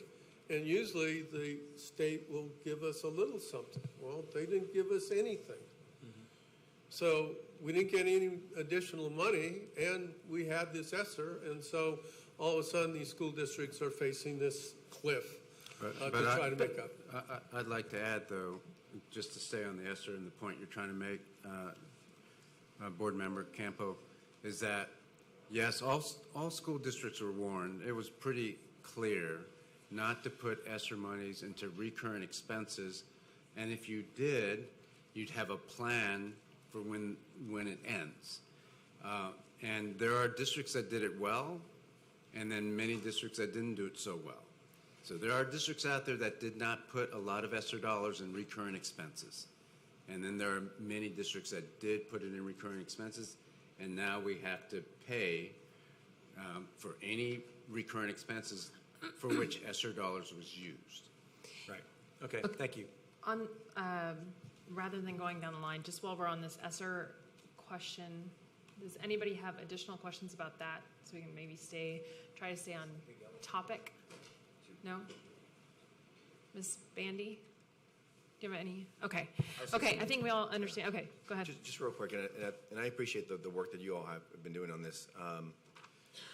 When we talk about ESSER, I think what would be helpful for me and for communities to really understand the big buckets, right? So we've heard about wraparound specialists, we've heard about custodians. What are the big buckets where ESSER has been funded recurring cost? So,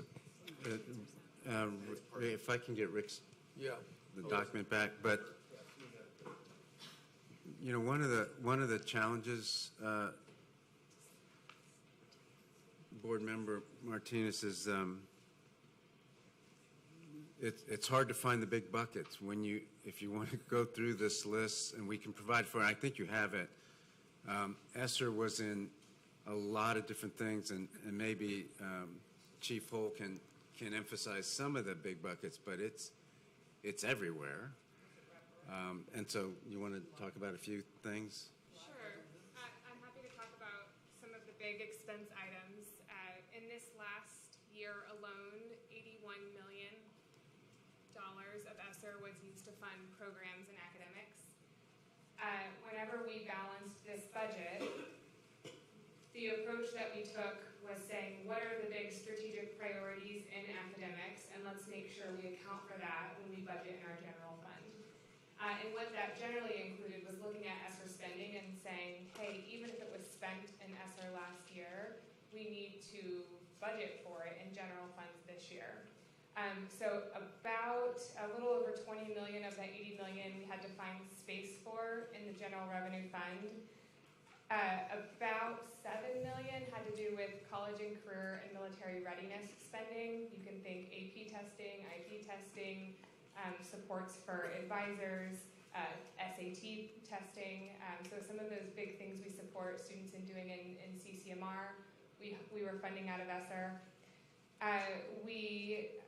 We're also funding all of the curriculum purchases. So all of the curriculum purchases for our non-NES schools, we spent out of ESSER. So we had to find, again, the right space for that in this year's budget. We also were funding wraparound specialists out of ESSER, as well as, let me go to one more page for you. As well as our many of our college advisors. So many of our high school campuses have counselors, but we also had additional advising support that we funded out of ESSER, as well as our pre-K teaching assistants. So in our pre-K classrooms, especially the classrooms that are larger, we try to get a teaching assistant in there so that the student to adult ratio stays around 1 to 11 for our 3 and 4 year olds. So all of those positions were also funded out of ESSER. So those are some of the big items that we had to find space for in the general fund budget, given that the revenue stream for many of those things were going away. And many of the things that I just mentioned, actually all of them still exist in the general fund budget, even though some had to be, the program had to be made smaller to account for the funding gap that we were facing. One follow-up, correct me if I'm wrong, next year we still have ESSA funds, is that correct? Yes. So the question I would ask then is, what recurring costs will we have built in using ESSA funds that we might have to cut the following year?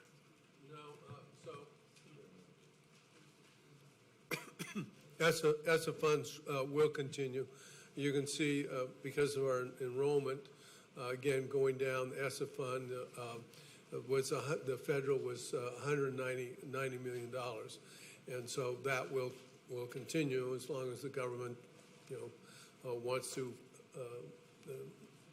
bankroll those funds. So it wasn't a COVID-related thing. But there was some ESSA funds that we did that was reoccurring, that was supported the program in the general fund. And that portion, I think, was $23 million. So that went away. Any other ESSER-related, Ms. Bandy? So just curious again about those big buckets, small buckets, everything that was ESSER funded, and how did we prioritize or make the kind of no-go or go decisions on what we keep and what we get rid of, what we outsource? There's, again, a conversation around wraparound services costing less than sunrise services, and so just trying to understand the prioritization, how we chose to keep and get rid of other programs. Yes, ma'am. I can start, and then Kristen and Jim just add if you have anything to add. So we created an action plan at the end of January, and that was published a couple times since January, the district action plan. In that action plan, it describes the priorities of the 24-25 school year with regard to operations. And so that action plan has the 10 key actions that you saw, and it also has just an estimate, a broad estimate of how much money it would take. Then that action plan goes to all of the departments, and the departments make their action plans, and they can make their action plans the way they see fit to run the department, as long as they're meeting any needs of the district action plan. And then other things that their department has. Once they have action plans, the district has it, department has it, then we figure out how much revenue we have while we're making our action plans. But it's tied to the key actions. So when we say NES is a priority, every department, if they have any intersection in their budget with NES, make sure that they have that priority in their budget. And that's how the budget is built. It's a little bit more complicated than that, of course, because we also did zero-based budgeting, because we couldn't just roll it over as it was in so many pockets, in so many places. We had to say, okay, what is the core mission? What is the key actions? And Kristen, maybe you can talk about this in a minute. What's the core missions that still have to be done? What are the key actions? And how do we fund it in a way to get our core missions done and the key actions done? And we followed that exact same process. So in academics, we looked at, based on Mr. Miles' strategic priorities, what are the things we need to make sure we prioritize in the funding of the budget. Some big examples in the Office of Academics included the focus on curriculum, so both the purchase of non-NES curriculum as well as the writing of the NES curriculum, and ensuring we provided enough resources and support so that those would remain high quality. We have a focus on pre-K, so both pre-K expansion, expanding the number of seats in the district, as well as ensuring that we have those teaching assistants present, was also incorporated into our budget. We have really big initiatives in college, career, and military readiness. One big initiative that we've talked about previously in some of the progress monitoring reports is implementing foundational programs of study, which are the future-focused CTE programs at every comprehensive high school, and launching those across the district this year. In addition to that, we focused on maintaining the baseline supports for everything related to college course access and support. So our AP programs, our IB programs, our dual credit and dual enrollment programs.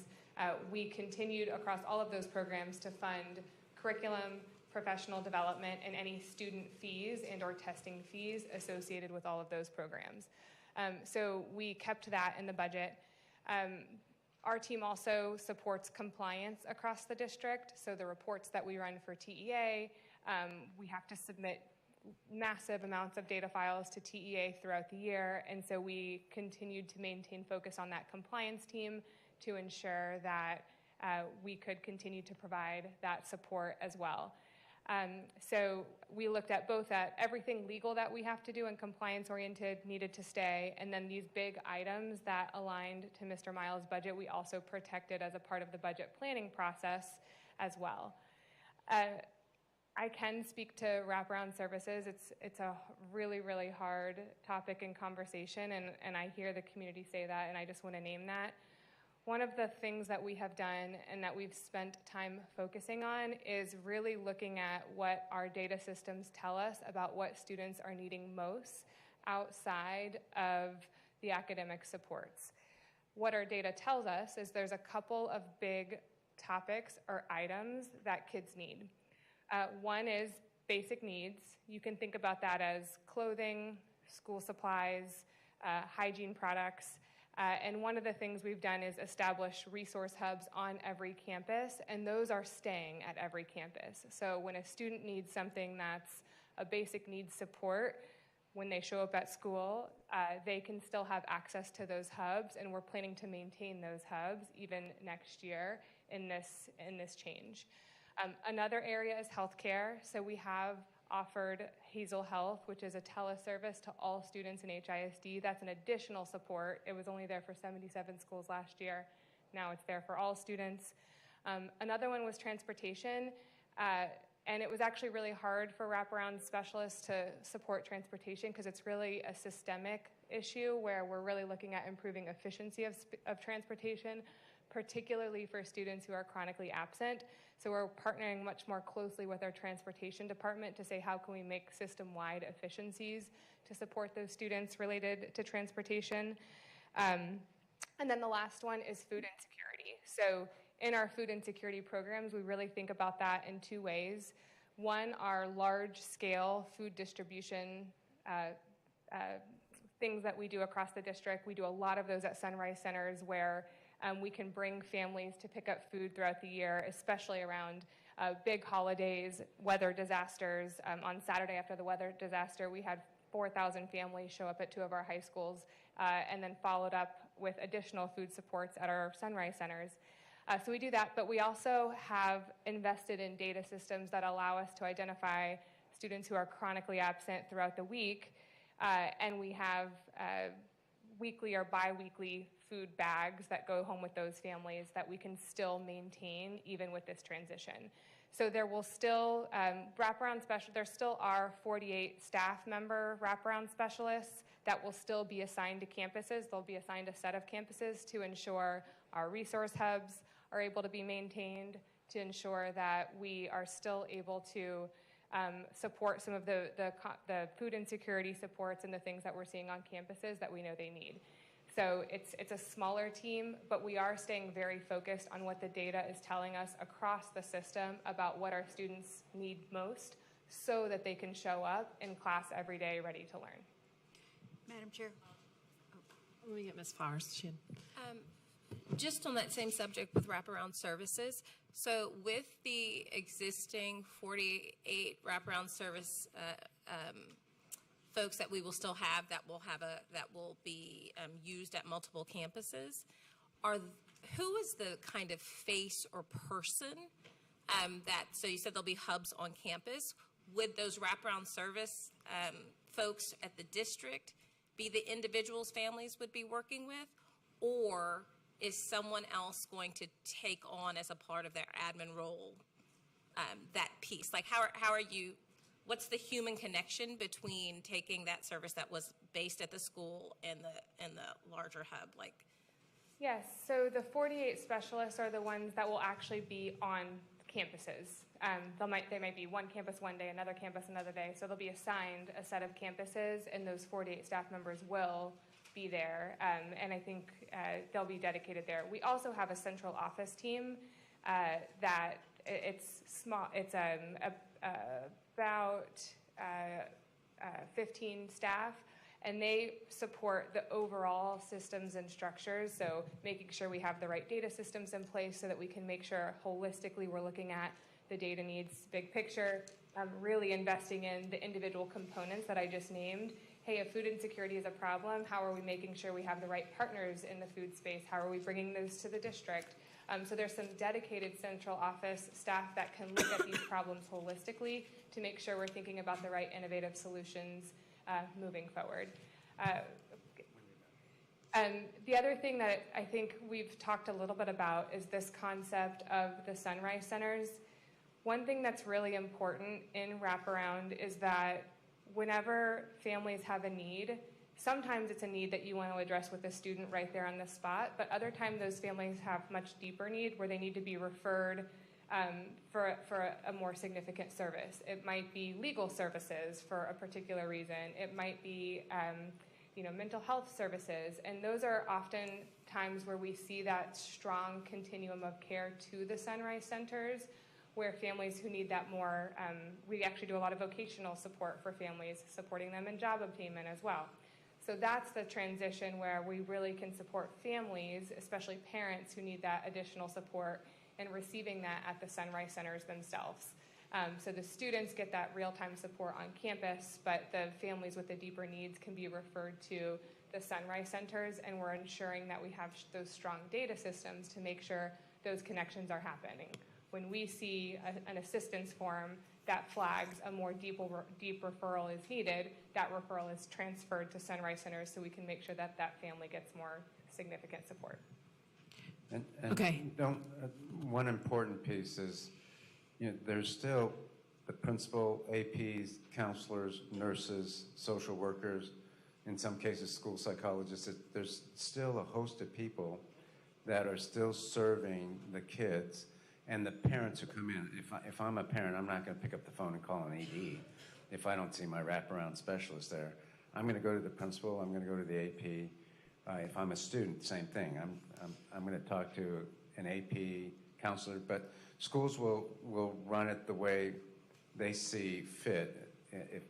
If it's an assigned duty for an AP, that might be one way. Keep in mind, too, that the PUA school, the non-NES schools, could, and I haven't looked at all their budgets, they turned them in on May 8th, they might have a wraparound specialist because they're in control of their staff. If they have the money for a wraparound specialist, then they would still have one because they're autonomous. Okay. Yes, ma'am. Ms. Mendoza. Yes, thank you for the conversation because it is a big deal in our community. We've been talking about it since, I think, day one when we came on.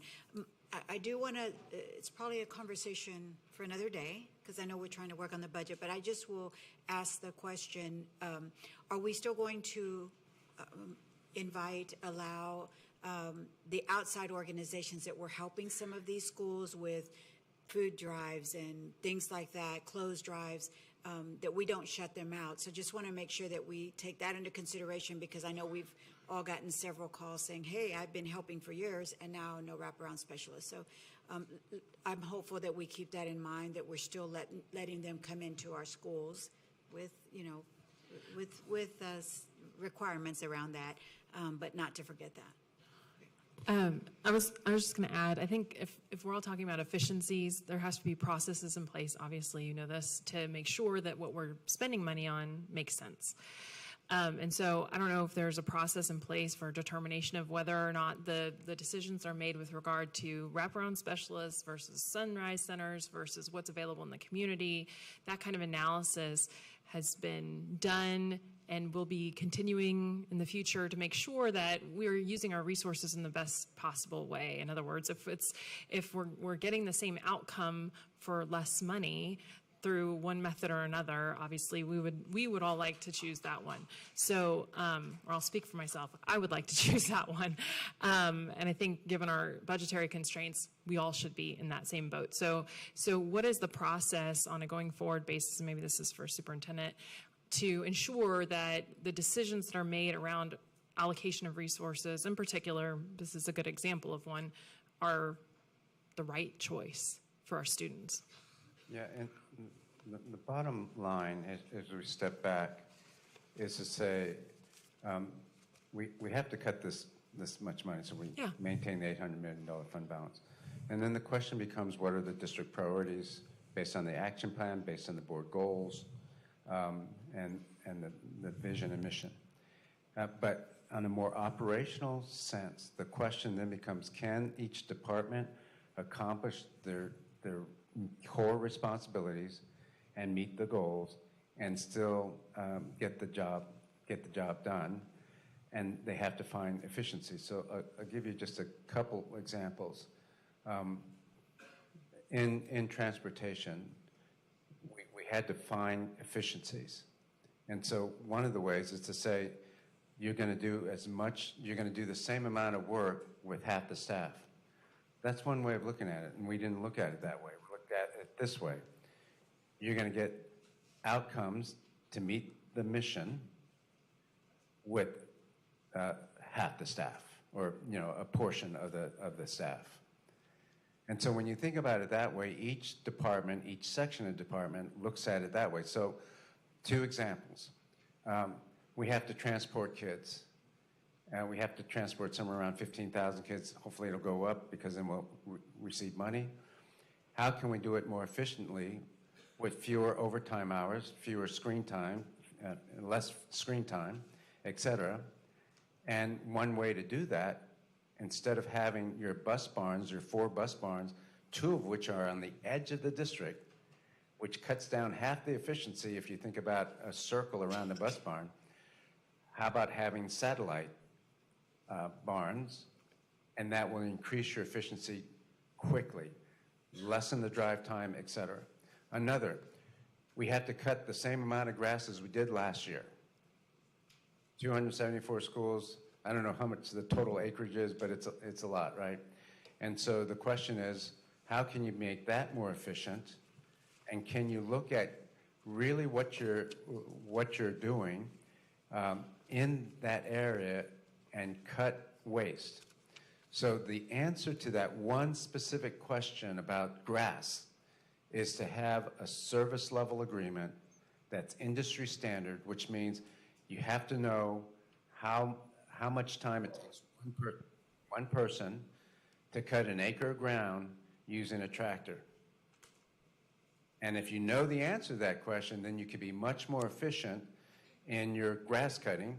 And if you put your equipment in more than one warehouse, it's going to be faster and more efficient. So that a person who drives from this end of the district goes to the warehouse, picks up the tractor, comes back to a school, cuts the grass, and then takes the tractor back over here. All of that is time on task, so you pay for those hours and minutes. Whereas if you had stationed your tractors, you're going to be much more efficient. I know that's only 2 examples, but that's how we prioritize. And Ms. Bandy, do you want to? And then Adam has his hand up. I'm sorry, I didn't see you. Yeah, I see you now. Thank you for that, Superintendent. I don't want to, and I don't think we can overstate enough how much wraparound services have meant to the community. And we just need to be clear as a board that constraint 3 around the superintendent shall not make significant changes to programming or school options without conducting and communicating a research-based analysis of the effectiveness and impact on the achievement of board-adopted student outcome goals. This is a huge budget. There are a lot of programming changes being done, but perhaps we need to lift up the ones that mean the most to the community and ensure that we get the information we need, because I don't think we have it right now. Sunrise Centers have been in operation since November. We need to see utilization for it. I think we saw some preliminary data, but I think it's something that we need to make sure that we have transparency to, so we can vote accordingly and be responsive to the community. Well, okay.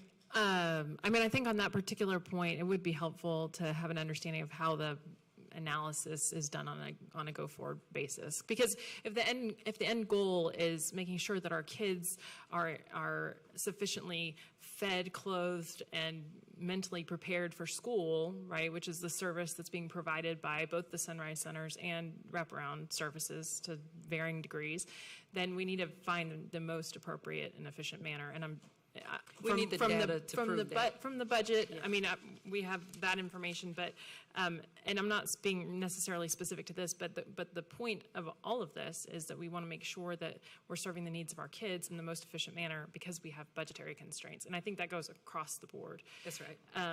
Okay, Mr. Ravon. Yeah, so thank you. I wanted to kind of go back to the ESSA funds and the ESSER funds where we started. So my understanding, and I'm looking at the data that you shared, and I see a list of programs that kind of fall into the buckets. So back to Rick's point, we've got a set of funds that, you know, in 1 year, previous year, it was 324 million for ESSA and like 280 for ESSA. Now we lost the ESSER funds, and we understand that was COVID related. ESSA funds were, I think, dated back to the Obama administration. And at some point, my assumption is that they're going to end as well. And I don't see that we're accounting for the fact that those will potentially go away. Last year, we had 280 million. This year, a third of that was lost, and we're down to 190. I assume at some point that's going to continue to trickle smaller until Congress makes some effort to reinforce those funds. My question really is, how are we accounting for that?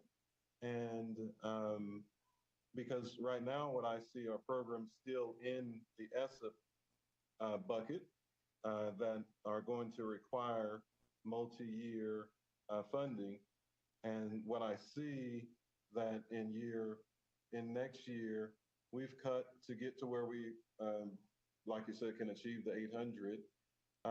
But then somehow I see that we're increasing the subsequent year, but I'm not able to kind of blend the two and say, does this logically make sense? Because I assume that we're going to lose some more funds in ESSA.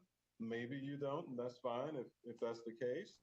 But I do want to just bring attention to the fact that we're still spending a lot of money outside of our budget, and we need to figure out a way to manage that going forward.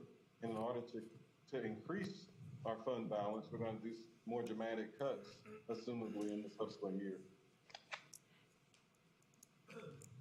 The ESSA funds, certainly have that possibility in that it's federally funded. So whatever Washington decides right now, we keep a real good track of what is being spent, and we keep our ear to the ground. So if we've got any sense that those are going to be cut, the change that you're seeing in the ESSA funds are essentially due to the decline in our enrollment.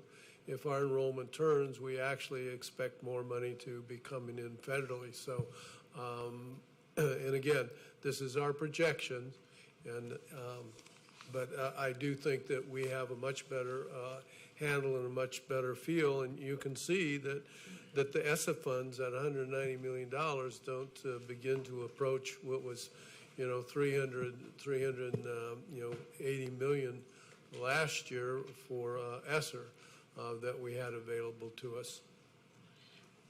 And also, if I might add, the intimation that we're not out of the woods is a correct one. We're going to have to be fiscally disciplined this next year. And we're going to have to continue to be fiscally disciplined for the next, several years, especially if we don't get new state allocation. So, for example, we'll assess once we get the estimate of ESSA and the budget for the following year. Then we will make appropriate cuts if we need to, or not expand expenditures if we have to. But yeah, we're tight. It was predicted we'd be down at the end of this year to 548 million, and then 256 million the year after that. So the last administration predicted a huge cut for the next 2 years. So we have we have not gone down that fiscal cliff route because of the cuts we've made this year, but we're still going to have to be very prudent as we go forward, and hopefully we'll get some relief from the state. I was going to actually ask, we've wandered into sustainability, I think, the zone. And so I'll just go ahead and ask my question about that. So we are using more fund balance this year, right? $130 million, or we're projecting that for next year. I think we'll use of the fund balance would be 130, whereas, this year, we're using 200 million. So we've cut that down by almost 70 million. As far as I can understand from the projected this year's budget, we're also utilizing some one-time funding. Is that correct? Yes, the one-time funding is the transfers in. The transfer in is 70 million of that is we have another one of these funds over here, the TERS. And TERS usually makes a contribution to the to the general fund. And I'm essentially moving 70 million of the fund balance from the TERS into the budget for next year. Okay, and so, and that's all assumed in what we're looking at, which means that from my standpoint, we're looking at next year's budget, right? And that's what we all have to approve, but really looking to the following year's budget. Yes. And what Adam was talking about. At some point, we're not going to have non-recurring cash, right? Just as we don't have ESSER funding now, we're not going to have the ability to make any property sale. I mean, there's things that you can use currently to address the gap, but they will not be here next year and the following year, which is to your point, Mr. Superintendent, which is, we will, this is not the only cut year. That's right, ma'am. So if we don't get more state allocation, then we will probably have to cut some more money out of the budget next year. A fund balance about 800 million is about right. If you look at the graph, Jim, can you go to this graph right here?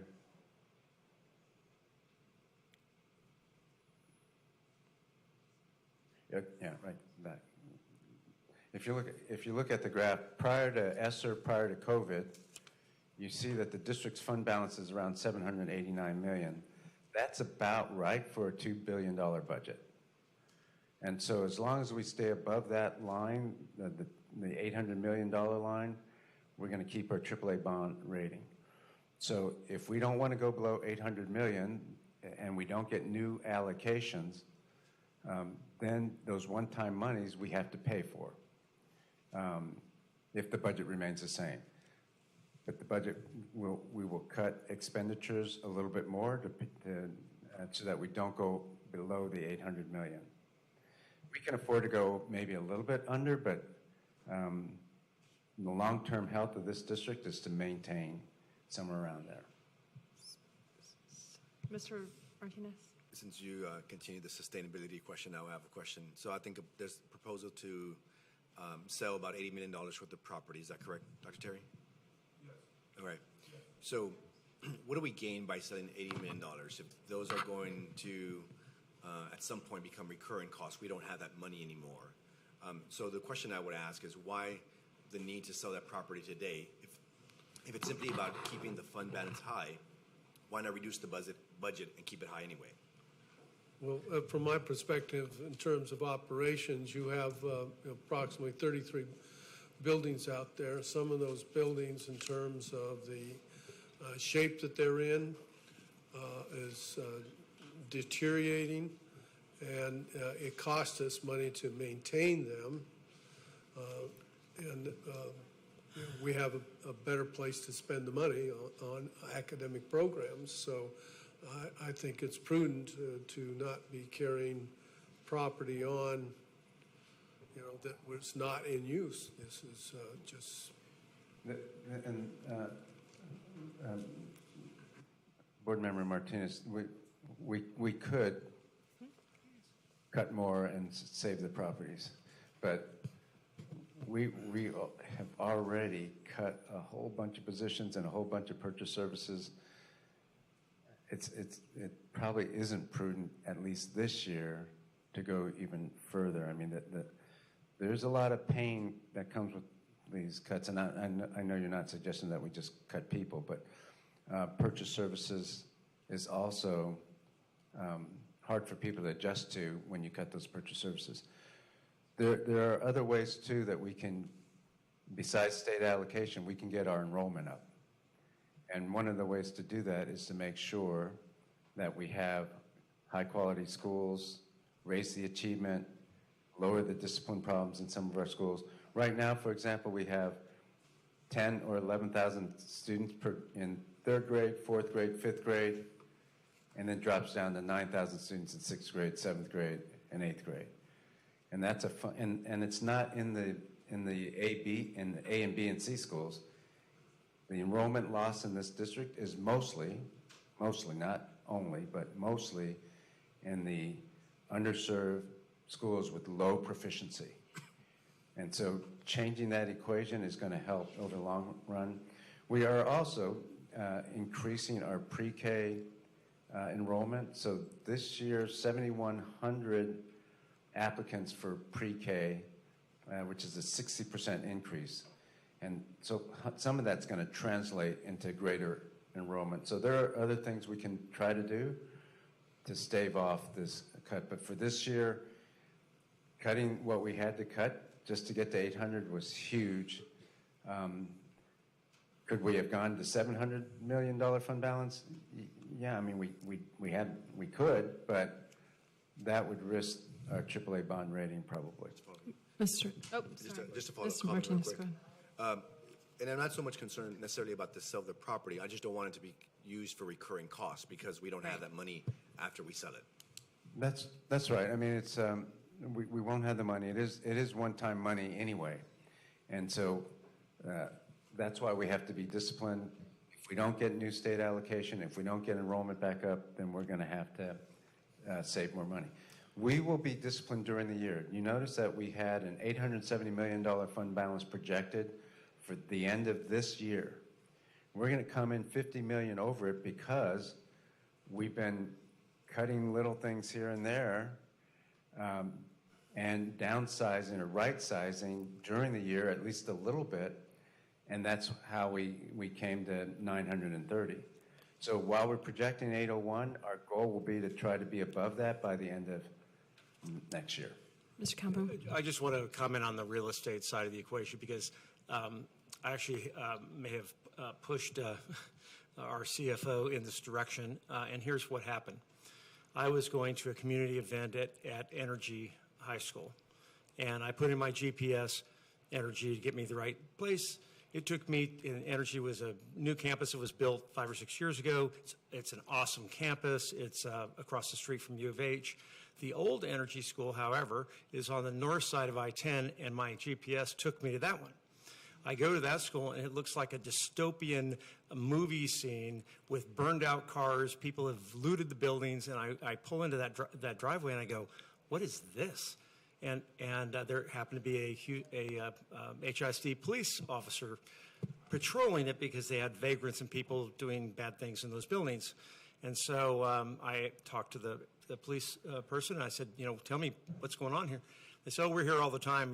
There's lots of bad stuff that happens. So I have a meeting with Jim a week or so later and go, what's up with these dilapidated buildings that are eyesores in the community, that are really degrading the value of our community? We're never going to build a building there. We already built the new high school there. Why should we sell those buildings immediately? And he started making his list and said, well, it's not a priority now because of everything else that's going on. So I welcome and cheer selling properties like that and making the community better.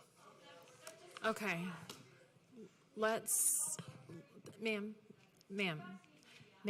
we're trying to have a meeting, so thank you for the commentary. Thank you. Let's move on. I think there's some questions that I've seen in the Q&A that have not been answered.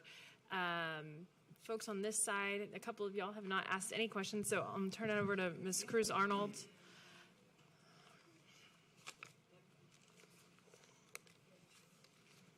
I don't think your mic's on. It's on now because Okay, I pressed mic on. Thank you.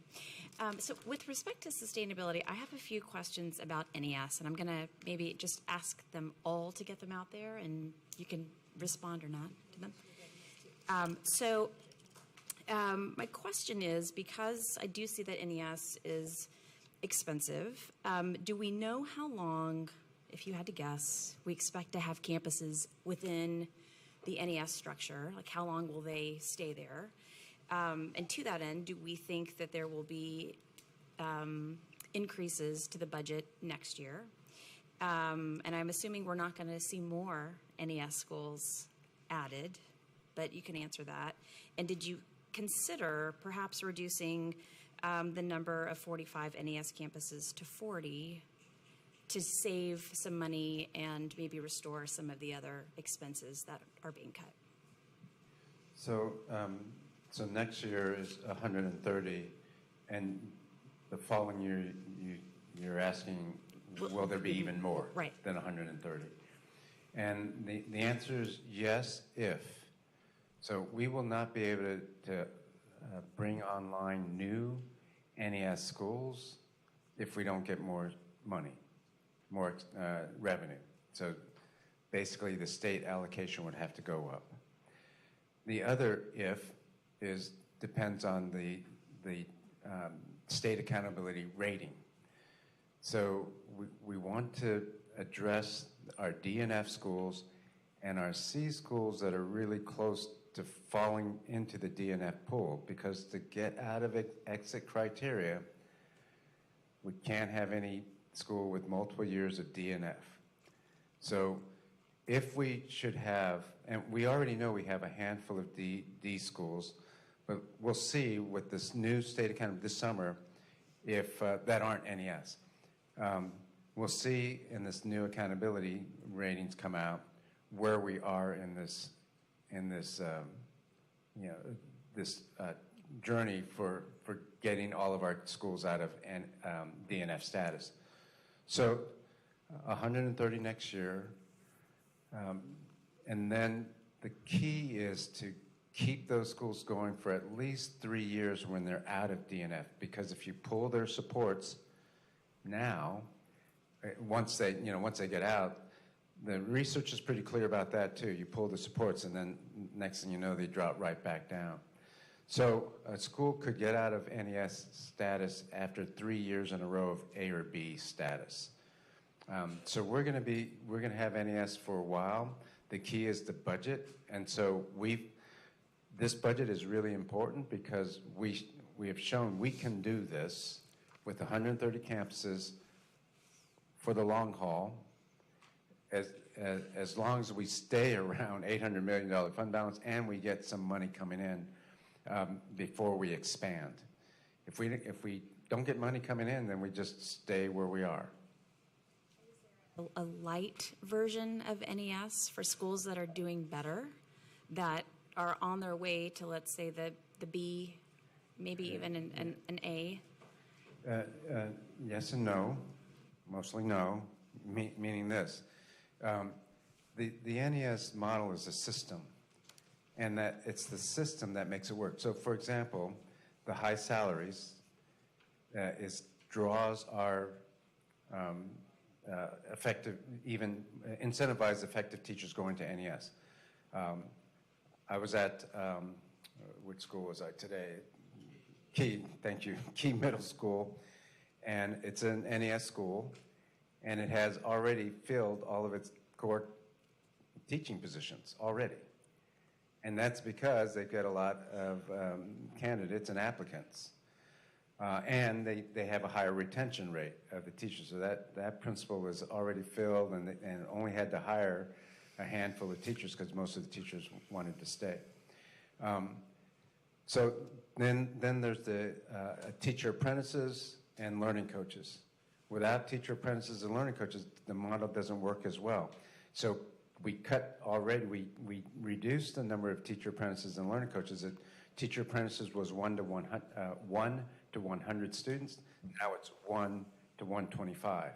So I guess that's a light version, but really you want that sort of ratio in the schools. changing the instructional model, I don't know a light version of that. So generally speaking, the curriculum, it needs to be followed, the teacher apprentices.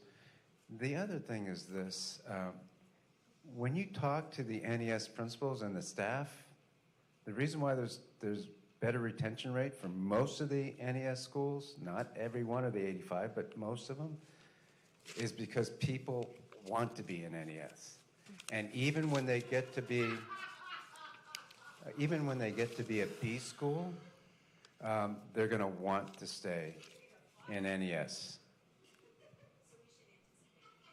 Line items being there. Yes, ma'am. For a while. Okay, thank you. Any other? Oh, Jeanette. Yes, Ms. Linder, please. Sorry. Thank you. My questions were similar, but I think the question I want to clarify here is that the budget we've been presented, it does assume that we agree to add the 45 NES schools. This district action plan assumes that as one of the key assumptions here. But the challenge I have is that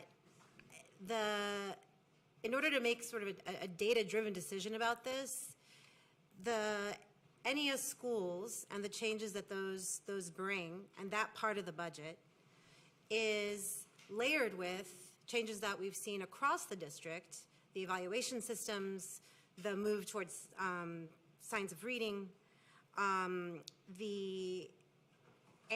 one thing that seems to be built into NES that's unclear how we separate it are the additional supports to achieve improvements for our special ed students. So what's confusing for me at this point with the information I've seen so far is it's difficult to go back to a year ago where I was envisioning a split screen model of NES versus not and see the results. I think the data that we've seen so far does show that there are improvements. We can see them for our students in NES schools in reading and in math. But what seems to be hard to see in the data we've seen so far is that what parts of NES are actually bringing those improvements versus improvements where we focus on, again, teacher quality and principal quality. So with that in mind, similar to your question, but I think more aggressive, is what does a budget look like where we do not add more NES schools next year? What impact would that have on our assumption of our 5-year goals? And what would that, I'd like to see another option here that considers that, given the numerous, calls from our community that there's been a lot of change at one time. While I can understand the impact from, let's say, an emotional perspective, that it feels like a lot of change. From a data perspective, it also feels like it's hard to separate what's working and what's not for us to analyze where we really do see the improvements, where we do more, where we do less. So the NES program was part of the vision. It's part of the solution. It's my strategy for accomplishing board goals, accomplishing the mission, which is to return this district back to elected board by not having any schools with multiple D or F strategies. That is the operational strategy that this district is using. It is NES that is the whole-scale systemic reform as the solution to the path to get the board goals, the path to get us out of D and F status. So that is the solution we use. We may have to make adjustments, but I'm confident, even though it's only been 1 year, and even though in any other district with this much to transform, most people would not expect results of any significance in the first year. I'm confident that we will get those results in the first year, and then you have even more results next year. And so NES will prove itself. Yes, you're right. We only have NWA and we have anecdotal data. And anecdotal data in the instructional world is very important because it's a leading indicator. So if you go to the NES schools, for example, Key Middle School, compared to last year, the instruction is much higher, and that's from people who were here. The instructional quality is much higher. When you go to all the NES schools, except for a handful, of the 85, you're going to see higher quality instruction. So we've already gotten good instructional results in that way, and we've gotten good NWA data in the middle of the year. Let's see how we do in just another week. You're going to get STAR data, and then we're going to get even more NWA data. But we had to put a budget together now before that, and that's the strategy that I'm banking on, and it's charged with and accountable for putting in place. Ms. Lerner, any other questions on that particular topic? Yeah, I think clarification is, I do agree that I understand this is the strategy, but the pace of the strategy, I think, is what's been unclear. Where I'd like to understand better what happens if we speed up or slow down. Are there options to see what that could look like? And I think further to that, what is also unclear is, and we've seen a lot of information, so maybe we've seen this and I've forgotten. But one thing I'd also be interested in seeing is what are the leading indicators and what data do we have that shows that our DNF schools are moving out of that status? So if they're at DNF now, what data do we see are they going to track to be out of it and at C level in 3 years? Yes, so we'll have more data soon, but in the meantime, we did have NWA data. That's one. We have other data like the December end of course testing, which was strong for just 4 months of work, and then we have the instructional data that we can look at, and so those are the sorts of things that you need to look at in the interim. Yes, probably the best piece of data is the STAR exam because that is the accountability framework. We also have CCMR data or that we can show you. We have other small indicators like the number of pre-K students that are enrolling, the discipline data being better, and staff attendance being better. Lower chronic absenteeism. I mean, those are all pieces of data that will lead to stronger academic achievement results. But I ask a little bit of patience. We'll see, and whatever the data is in a week for the end of the STAR data, the preliminary STAR data, we will make course corrections if we need to make course corrections. And we'll always make minor adjustments to make sure we improve. I just want to remind everyone on your slide 3. Could you pull up your slide 3? Those are the Houston ISD board goals. They're really important to keep in mind because understanding that the NES schools were and are a mechanism that the superintendent has chosen to try to address our lowest performing schools.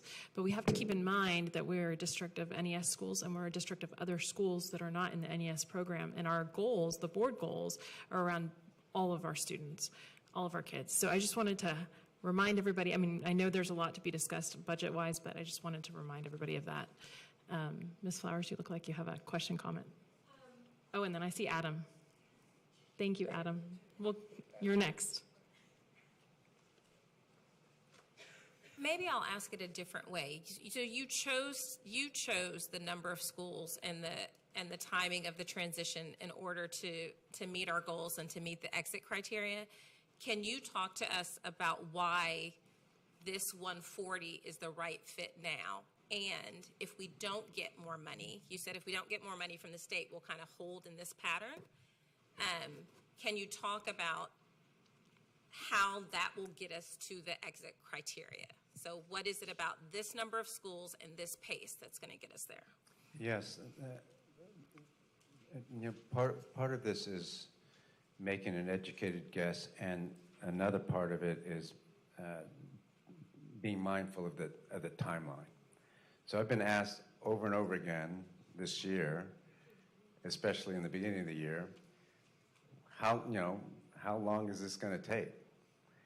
And I was encouraged by all kinds of people in the community to do it as fast as possible and not drag it out for 10 years. People want the elected board back as soon as possible. They want the 123 DNF schools out of DNF status as soon as possible. And they don't want, and I don't take this personally, they don't want to see me around here as, forever. So it begs the question, what's a decent timeline to get the board goals met and the mission met to get out of the status? And I've said that probably 5 years makes sense because it's a lot of DNF campuses, but I'm hopeful that if we make enough progress in 3 years, that the TEA will say, hey, you're making really good progress, it looks like you're on the right path, it's working. No, you still have some DNF schools, but we can start transitioning in. So in my head, what makes sense is a timeline where we give incredible supports. And we will do surveying. I hope the board will go out with me even more to the NES schools and see how well they are working. And the best decision I made this year was to add the 57 schools that wanted to be in it. Because now we have 85 schools, and you're going to see, I think you're going to see most of them improving on the STAR, and maybe not going from an F to a C, but from an F to a D or D to a C. You're going to see that transformation in just 1 year. That's my hope. But then the sooner we can give those supports to NES schools, the sooner we can move our schools off DNF status. 130 makes sense. We actually only added, I think, 27 or 28, and then the rest were volunteers.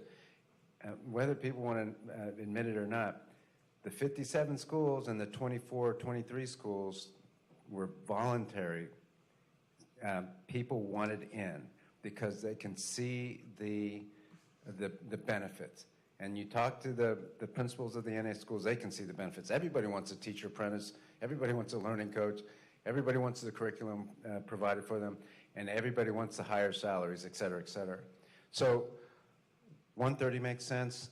On the original slide, you'll see the vision is 150 schools by the year 26, 27. That was put on the slide in the summer, 150. And we're close to that already, so we don't need to do it, but if we have the money to do it, we should.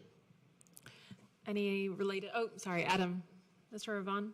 Yeah, and actually, the super just made reference to one of my comments, which is 2035 actually shows 150 NES schools, but one thing it doesn't really explain is any rolling off process. So to some of the earlier comments, I think it probably is prudent to begin to develop a model that can express that more clearly. If we have schools that are, for instance, currently they have magnet programs, et cetera, what does that process of a roll-off mean? I mean, obviously there's supports and salaries and things like that to consider.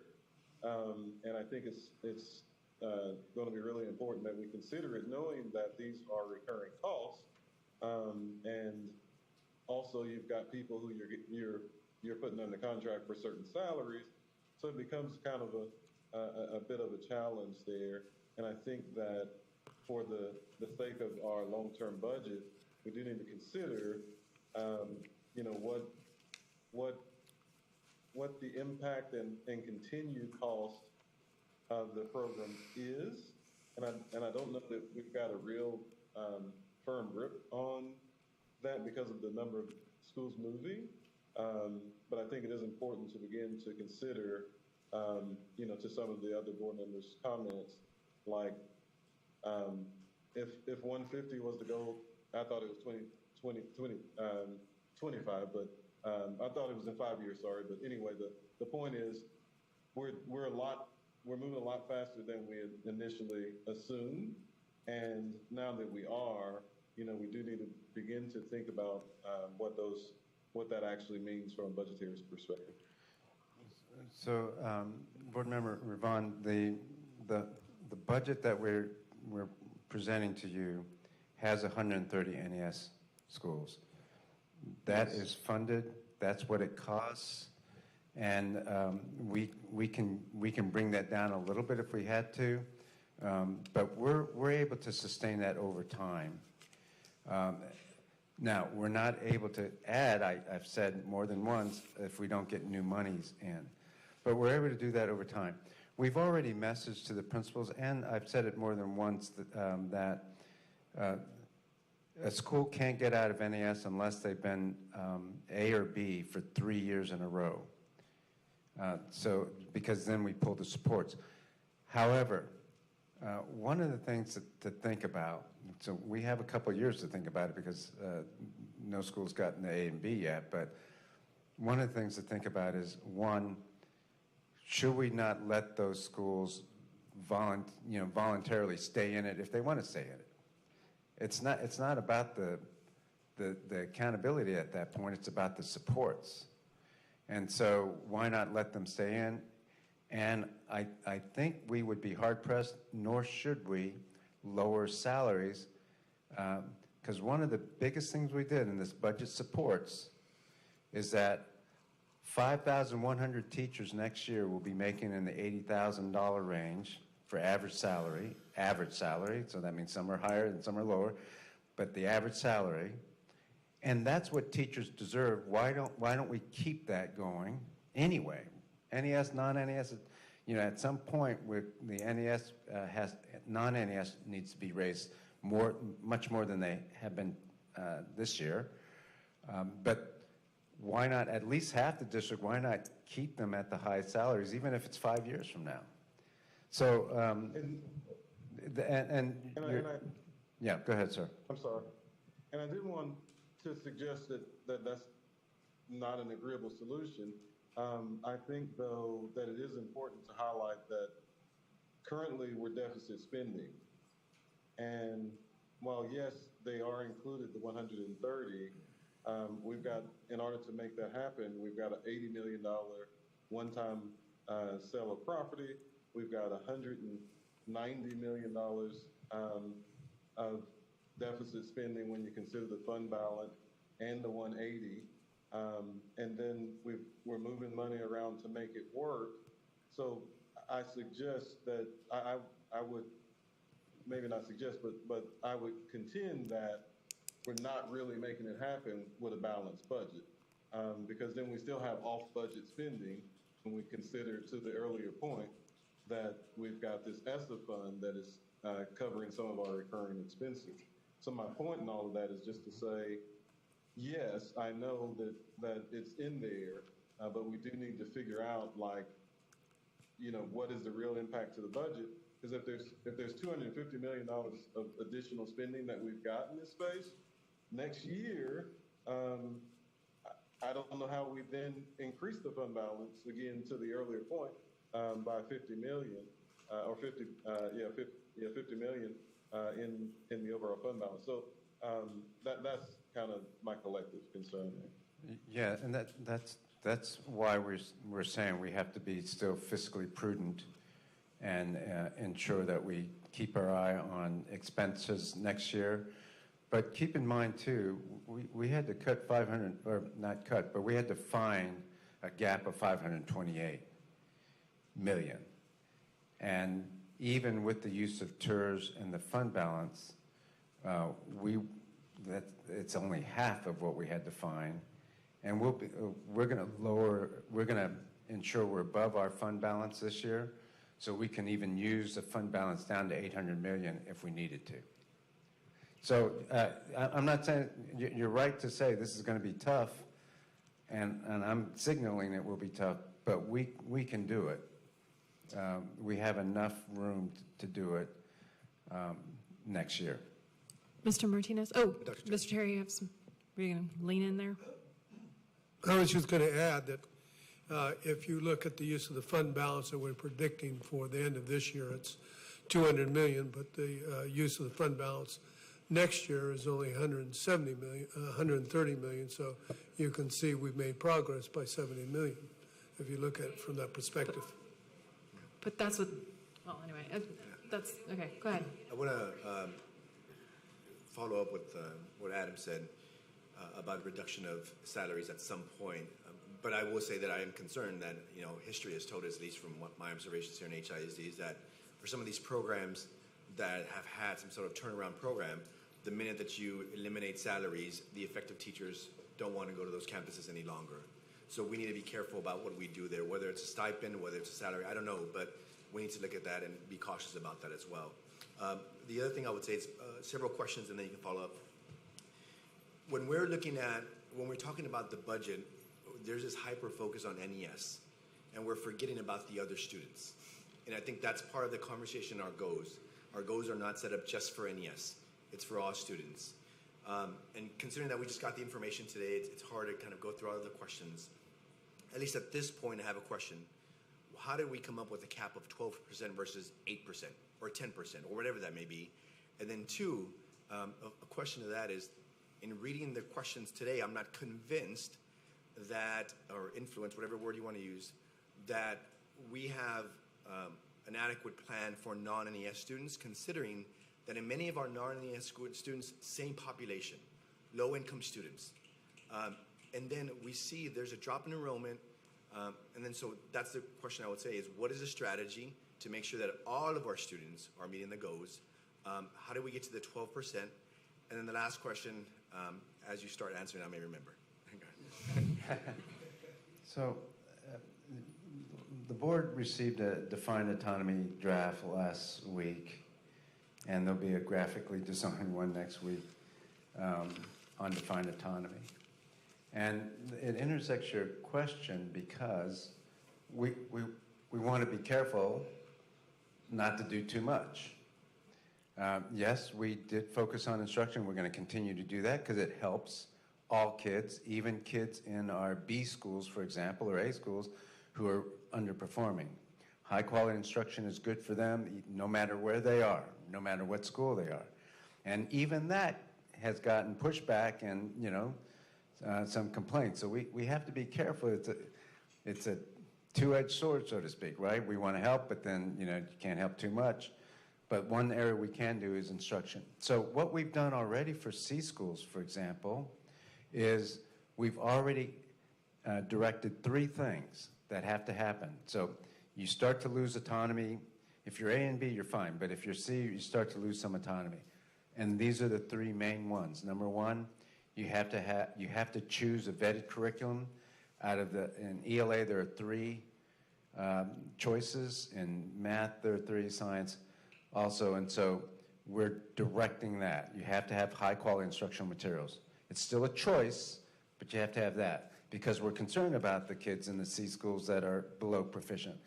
The second thing is you have to dedicate a certain amount of time, usually at least 90 minutes for a kid who's behind in their proficiency, even in a C school. A and B, we're going to leave them alone. They can dedicate just 1 hour if that's what they want to do. And the third thing is we're not going to tell you what to buy, but we're going to look at your purchase service lists to see that it's being spent on the kids and on their intervention or their instruction for the most part. So that's how we're helping. Additionally, every school, regardless of SUS, magnet A, B school, has 2 considerations they have to think about. Number 1 is special ed compliance and special needs students instruction.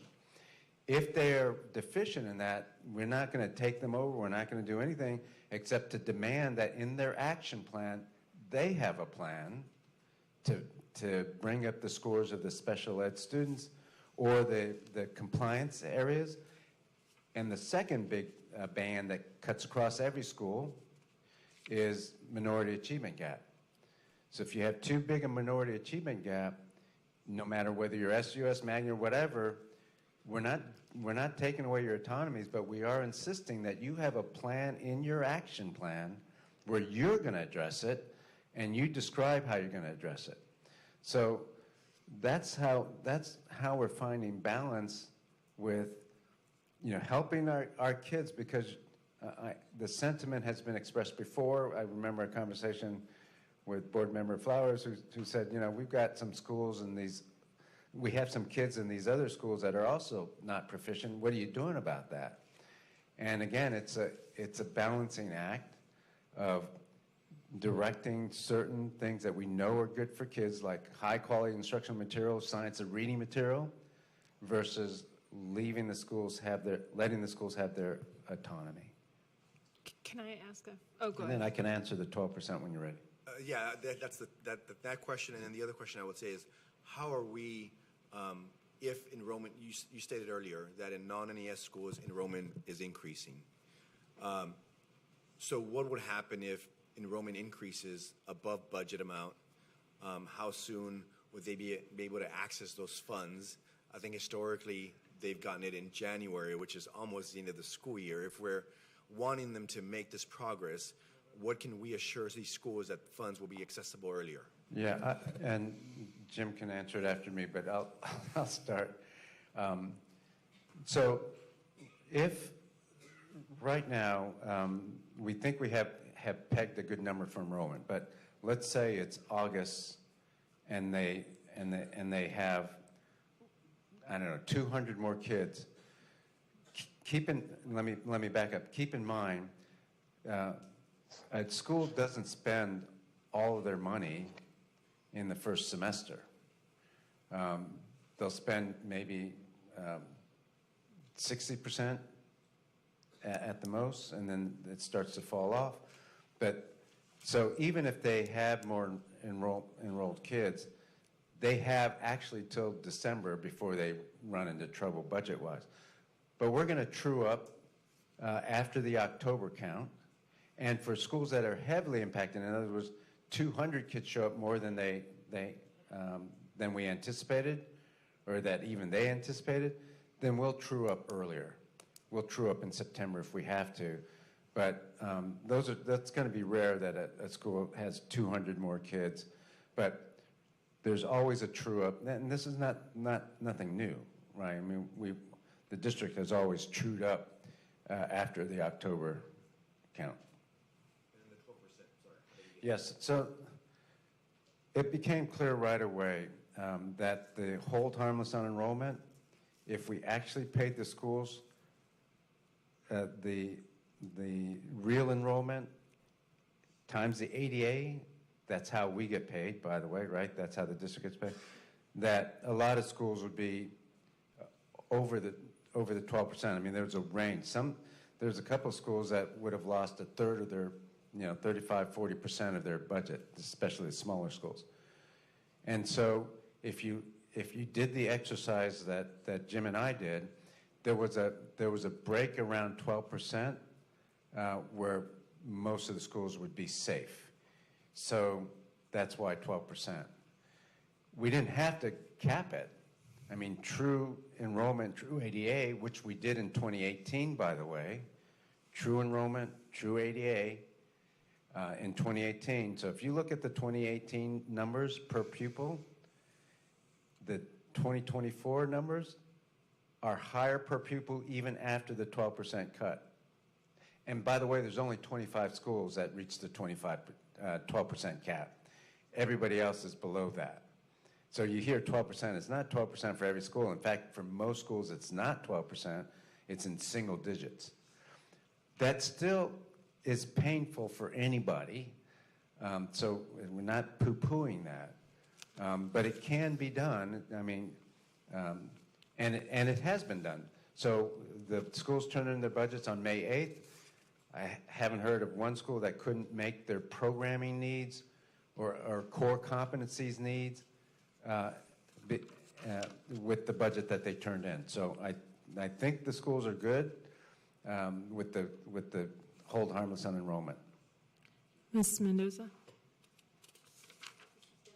Go back to making a comment back to Adams earlier about the tours money and the real estate. So I know real estate has to come to us, right, before you do anything. So that's something that we would have to look at if, in fact, we want to sell it.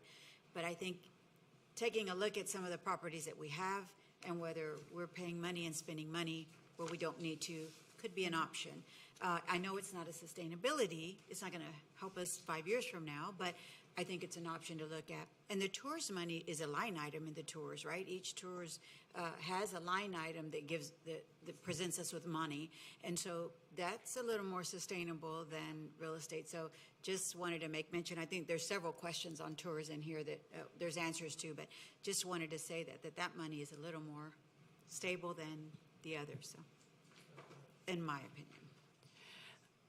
Okay, I want to go back to Rolando's questions, and I just want to make sure. What's that?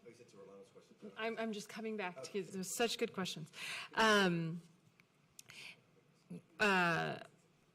NES versus non-NES budgeting. I just want to understand. I understand the 12%. I understand the methodology for the calculation of the school budgets, but I want to make sure that I understand the analysis that was done to ensure that the kids at our non-NES schools who have significant economic disadvantage issues or special education issues or other reasons why they need additional supports, how, other than what you've described, which is asking the principals to come up with a plan to address that, how are we otherwise supporting those folks? Because the whole purpose of the budget is to make sure that we're allocating resources to the folks that need it. And I think we've all come at this from a lens of equity. And so the kids at Lamar or Pershing Middle School or whatever schools we're talking about who are of the same economic status as the folks at the NES schools. I just want to make sure that the thought process behind the allocations, if you could just talk about that. Yeah, the simple answer from my perspective as an accountant, remember the funds over here? Well, we have what are called IDA funds, and those IDA funds come from the federal government, and they are especially applied to special ed kids. And then we have what's called Title I, Title II, Title III, Title IV funds for other kinds of kids also with special needs. So there are other funds over here that will supplement the budget that's not in the general fund. So the general fund is over here, and we're giving, trying to be fair to both the PUA or non-NES schools and the NES schools, but those kids that have special needs have other funds and have access to those funds. And how, so is that in a totally separate budget, similar to the ESSER type monies that we're talking about? Yes, it's separate. It's every year we get these federal dollars, IDA dollars and title dollars, and we apply those, but it is separate from the general fund over here. And it is not those special allocation numbers that we looked at earlier? They're not in that, okay. Because it's not what you have to approve. And how, range of, I don't know what that means, like how much per child, or is there a number that you can? Let me do a little research and I will get that to you. And is what you're saying that money goes on a per child basis to each campus that has children of whatever? Yes. Okay, that whatever that qualifies them for it. Okay. Adam? Yes, so I think this will tie back to some of Rolando's questions as well, so I wanted to dovetail because I had some similar questions. So the district, so first on the school allocations, I noticed that there seemed to be some discrepancies on enrollment. I discussed some of that with in my questioning. However, also the calculation includes ADA, and so the combination of the two when you just make adjustments to the enrollment in the new year, will accommodate some of the gap. But it obviously would be better if we used the most accurate numbers. And there seem to be some discrepancies between the latest, or at least whatever version of the budget you sent to us, that shows actually, in fact, some of the schools were above the 12% threshold in their adjustments. And that was concerning. But then also, the district has, in the past few years at least, averaged about a 91.5% ADA. And in our budget this year, I noticed you highlighted that you're budgeting for 93.5. And we're expecting a decline in enrollment, but increased ADA. What actions are being taken to support this increase? And how does this affect the district's revenue and the PUA funding? Because is this directly related to the funding model for the schools as well? And it just seems a little bit off if we're budgeting for a higher ADA than what we've historically had with no change in action. Yes, you're very correct. We're a little bit optimistic on the 93.5, but there's two things is that I think that, you know, as testing comes in, you're going to find that we're going to do better, and there'll be more people that come in. Also, we're looking at an incentive program for principals to help increase that ADA. Let me just give you a real example is that when I came to Dallas, our enrollment was down. It went from 165,000 to 161,000. After Mike's first year, we started up, and by the time the superintendent left, apologize, we were at 163,000. So, you know, the strategy he's putting in does work, and I do expect it to work here. And that's part of the reason we decided to be a little bit optimistic about the 93.5. And in any case, whatever the actual number is for a school, that's how they'll get funded. So if there's, Board Member Ravon, if there's some specific schools and schools know they can go to their EDs and challenge their enrollment or something once we get the actual numbers, or if they think they're over the 12%, we can recalculate that. That's easy. So if there's any specific schools, we can review that.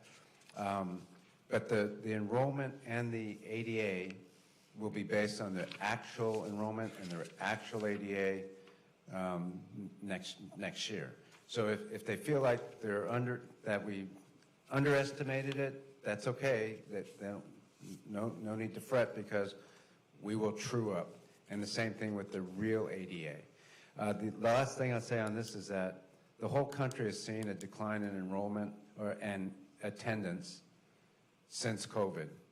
And we're all trying to get back to a little bit higher than what it was or what it is. And so we may have hit the bottom, let's hope so, as a nation, but also as a district, and we'll see enrollment coming back up. And same with attendance. I'm looking down the line here to my right. Do we have additional questions? I think we can move on to another topic unless people have, does anybody have any more questions about this? No? Okay. Okay, yes, ma'am. What I'm struggling with on the 12%, and then one of the focus was to make sure that the cuts don't impact, that they don't directly impact the students in the classroom, and we're saying it won't impact programming. Like, how do you know it won't impact programming? And I know every principal is going to advocate for their budget and make the case, but how are you comfortable that this 12% is going to, it allows for the programming at the schools to remain intact? Or what process did you guys use to make that, so that you can make that assertion? Two things. Number one, they've all gone through their budget and submitted them, and we asked the executive. I'm sorry. Let me then shore up the question. I know they can do the budget. I mean that it keeps the I know they turned in their budgets, but that doesn't mean that the programming is intact, even though there's a budget that is completed. That's correct. So the executive directors were charged with and working with principals. If there's any programmatic issues, or if a principal said, look, I can't run the Montessori, I can't do project-based learning, whatever the programmatic thing is, the EDs were supposed to help them, and they have. I know of only a couple cases where a principal, actually only one, where a principal said, hey, it's going to significantly change my school. I won't be able to do the program. And I don't want to embarrass anybody, so I'm not going to name the school, I'm not going to name the principal, but when we assigned somebody at central office to work with the ED and the principal, turns out that it wasn't about the program, it was the unwillingness to cut other staff. So I'll use kind of weird examples so you won't identify the school, because I don't want to embarrass anybody, but let's say you have 5 APs and you only have 700 kids. So you need to cut an AP, or you don't want to get rid of a testing coordinator. Well, these times are tough. If you have to cut 12%, you might have to cut the testing coordinator. There's not one testing coordinator in the NAS schools, and they survive testing. So it's things like that. And keep in mind, too, in 2018, everybody was able to survive with the per pupil allocation.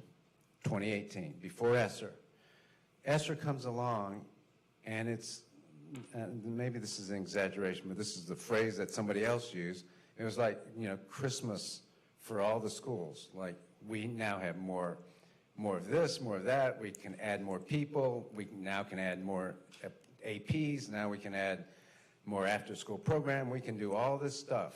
We can buy stuff. And that, for 3 years, we've gotten used to more people, more programs. And so the money that they have next year per pupil is more money, and I know there's inflation, but even accounting for inflation, there's more money now in 24 than there was in 2018 per pupil. So that's how I can say they can maintain their programs. Thank you. Okay, on this topic, we're good? Okay, Ms. Cruz-Arnold. Thank you. I want to switch topics to annual fees for schools. Thank you for the overview of centrally funded campus supports. I didn't see these 2 items in it, so I thought I would ask about them. One is IB schools. I understand that there are annual fees that IB schools have to pay. How will those be covered in next year's budget? When we were first looking at the budget and trying to figure out how to make it work, given the cuts, we did discuss potentially having schools pay for the IB program because they are very specific to an individual school. It's not something we do district-wide. As we continued, really actually by getting better rates with a number of our vendors, we were able to free up money, and then we now are fully funding the IB program. And what that looks like is the IB test for all of the students. That's the largest cost, and we now fund that for the campuses that have their IB program. So at first, we thought we were going to have to have campuses support that. We were looking at 50-50, but we actually ended up being able to cover it in full. Great. And so that's the testing fees. Isn't there an annual fee to remain an IB school that the school pays to the IB association? I can double check on that. We did not, everything that we have historically paid for IB from a central office perspective, we are continuing to pay for this year. Okay. And related question around Montessori schools. Who will pay for the certification of teachers at Montessori schools and accreditation if they need to be accredited? I can double check that. I don't believe we've historically paid for that at central office, but I will double check that. That is not paid at the campuses. Yeah, it's paid at the campuses. We have not paid for that historically, so we did not add that as a central office expense. Okay, thank you. Okay, any other questions related to what Ms. Arnold just asked about fees? Okay, or any other questions about items that used to be paid out of central that are not any longer? And Adam, thank you. Adam, Mr. Yvonne. I'm good. You're good? Or you have Yes. questions? Okay. I have other questions, but not about that. Okay. Oh, wait. Ms. Arnold has another question about that issue. Sorry, Hold on. one more question And about then the Adam. centrally funded campus supports. I do see that central office will fund. Oh, Michelle, I think you're. Sorry about that. Central office will fund all assessments included on the assessment calendar for the required schools and grades. Can we please see a copy of the assessment calendar? Thank you. Okay, Mr. It could even Rivon. be this current year's, just to get a sense of what those are. Mr. Yvonne, please go ahead. And can we change topics? Or we still Yes, sir. Yes, we can change topics. Okay. So I sort of wanted to go back a little bit in just some of the more foundational things. So I appreciate the chance to kind of get the overview of the proposed budget and the key actions aligned. I appreciate the focus on in advancing our district goals. I'm trying to align a couple of things. I want you just to help me out here. So I've got a couple different questions kind of to the earlier point regarding the arrangement of key priorities. And I know that this is tied back to the action plan. I couldn't help but notice, though, that some of the items on page 6, and it may be different on your slide, but the ones that I've got, it's the goal budget alignment. I couldn't help but notice that, like, some items had more alignment than others. You know, like, could you share the rationale behind the sequencing of the priorities and how they collectively contribute to the advancing of our district mission? And for example, number 2 says there's no impact to vision and goals, but it's the top priority, budget priority. Would you consider, you know, and also then would you consider like taking a school to NES as a programmatic change? And so those were kind of the 2 in that space, and then I've got a follow-up. What, I'm sorry, Adam, what did you just say at the very end there? Something I thought I heard, like toothiness? It can't possibly be what you said. Something about programmatic change? Oh, no, I was just saying, are they considering taking a school to NES a programmatic change? And I asked that because it was tied to some of the things in the priorities. The question about programmatic changes related to NES, I mean, I think that's Yeah, let me break down the question just to make sure everybody's clear. No. So could you share the rationale behind sequencing of the priorities and how they collectively contribute to the district's mission? And then I was just sharing some examples, like number 2 being not aligned to the vision and goals, but it's a number 2 priority in the budget alignment. And you're talking about the bond, like key action number 2? Right, I think okay. That's correct. Okay.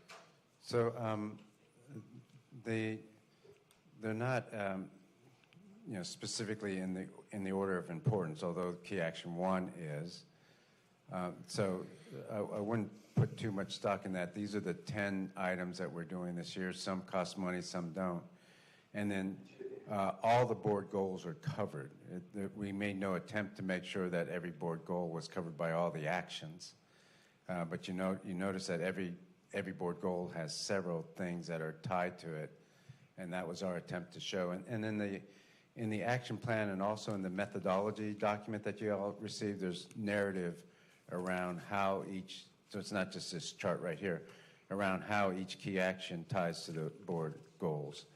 And I think you got that in the question and answer as well. With regard to the change of NES, I don't consider it a programmatic goal. There's the board passed a policy very early on.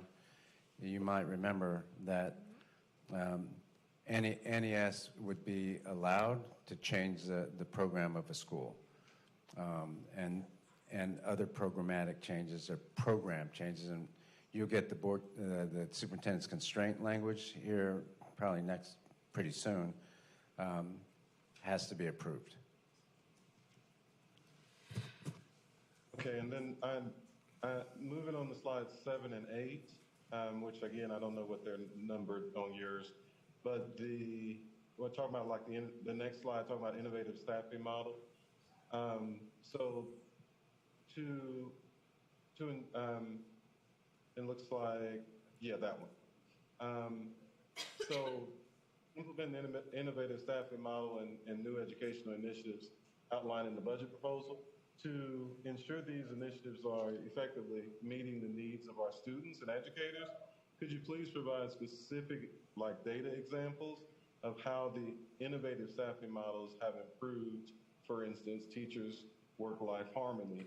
And obviously we know a lot about instructional quality in the arrangement around NES, but I'm also thinking of the PUA schools and what we've implemented in that space as far as instructional quality.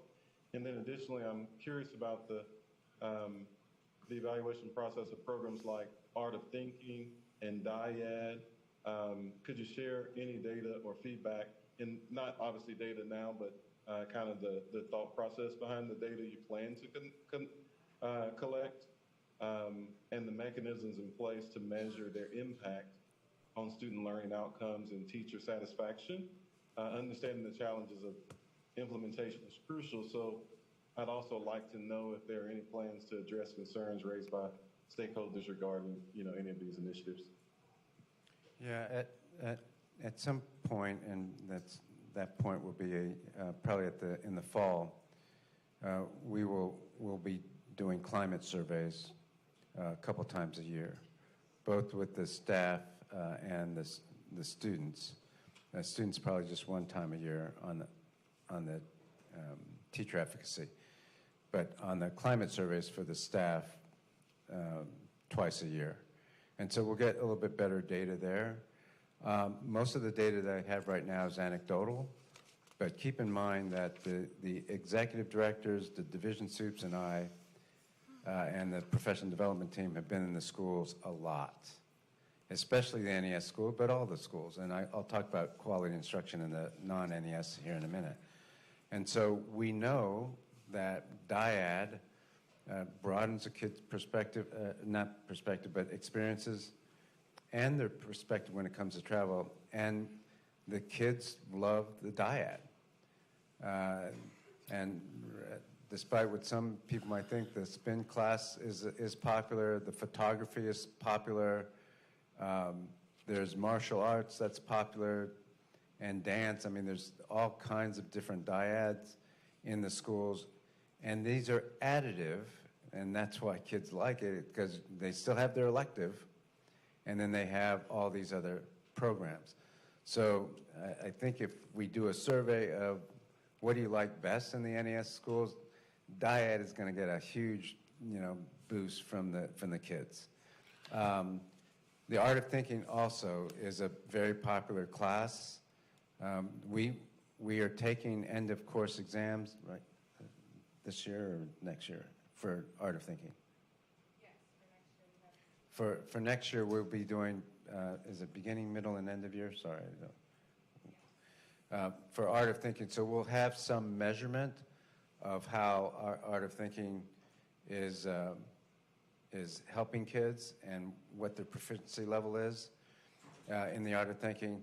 So that data is coming. But anecdotally, kids like the Art of Thinking, and the teachers like the Art of Thinking. Those who are teaching it love teaching it. And again, I know that's anecdotal, and I'm often critical of any generalization by anecdote, so I want to be careful that I don't repeat the same fallacy.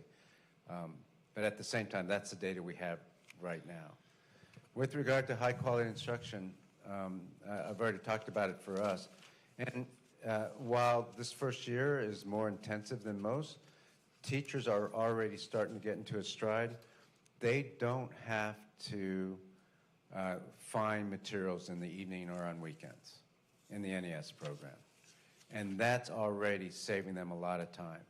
Now, one problem that we have is that the PLC is longer than an hour in many cases, not in all. That's the meeting every Thursday. It's supposed to go from about 4:15 to 5:15, and some teachers have said that goes longer than it should. And so we're going to have to, kind of watch that so that we don't have teachers working late on that night. And because it's new, some teachers are spending more time, even though they don't have to find the resources, they're spending more time internalizing it and making changes to the PowerPoint and things like that. Like most teachers in any urban district. But we think over time that's going to be, once you've taught the LSAE and you know what's in it, it's going to be much easier. That is going to be a big help for work-life harmony. Another anecdote, there are many schools who are non-NES who are using the NES curriculum. And they don't have to use the NES curriculum, but they are using it, and they're using it because it saves them time. Instead of going on Teachers Pay Teachers, I don't know if Board Member Flowers has been on that site. I have when I was teaching, or when I was helping teachers. Instead of going on that site or looking through, Google to find resources, it's already there, so it's saving them a lot of time. In the non-NES schools for instruction, again, one of the things we have focused on, and this has touched all schools, so there's been, like complaints that we said we weren't going to touch all schools, which, by the way, I said we were going to do instruction across the board, and I said that from the beginning, and I've said it to principals multiple times throughout the year, so everybody gets trained. The instruction across the board has, the training across the board has been to raise the quality of instruction in every school. So you can run your program the way you want, like Montessori is Montessori, IB is IB, but you have to run IB well, using their methodology, but you still have to do it well. You can't have kids coming in and just sitting there, not engaged. If you're going to do the Socratic method, which is a great method, usually for kids who are more advanced, you still have to have kids who are not just sitting there and not engaging in a Socratic method. So high quality instruction has infiltrated the whole district, and I think you're going to see that even the A and B and C schools are going to get an increase in their scores even this year because of the quality of instruction, even though we have a long way to go and implementation has been spotty. Okay, I'm going to switch gears, unless anybody has a question on this. Okay, my question is on special education. Can you, I see in our budget document that we got back in April that there is a line item here for Office of Special Education Services. Is that where all the special education costs reside, or are there somewhere else? And my question is, how the process for budgeting for special education, can somebody explain how priorities were determined and budgets were made? Yeah, I can start with that, ma'am, and then Stacy, you can add to it, or Jim. So special education is one of our buckets to get out of state intervention. And hold on, I'm looking up here it is.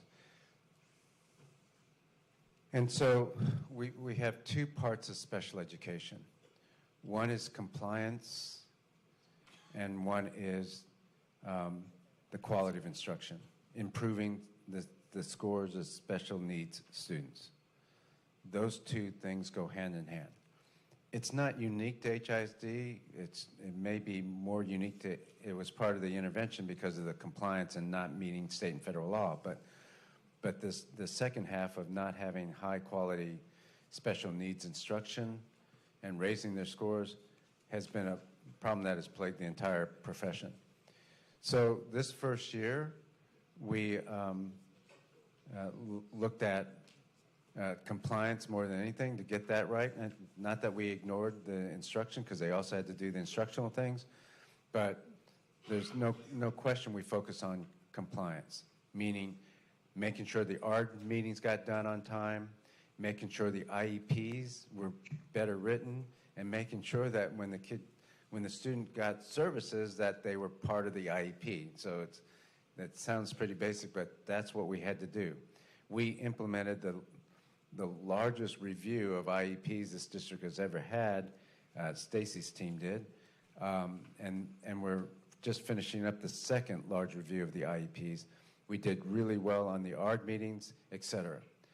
Now, the quality of instruction was included with all the other teachers, but this coming year, and if you, I know you don't have it in front of you, but the action plan spells out clearly the things we need to do from a special needs department to improve the quality of instruction.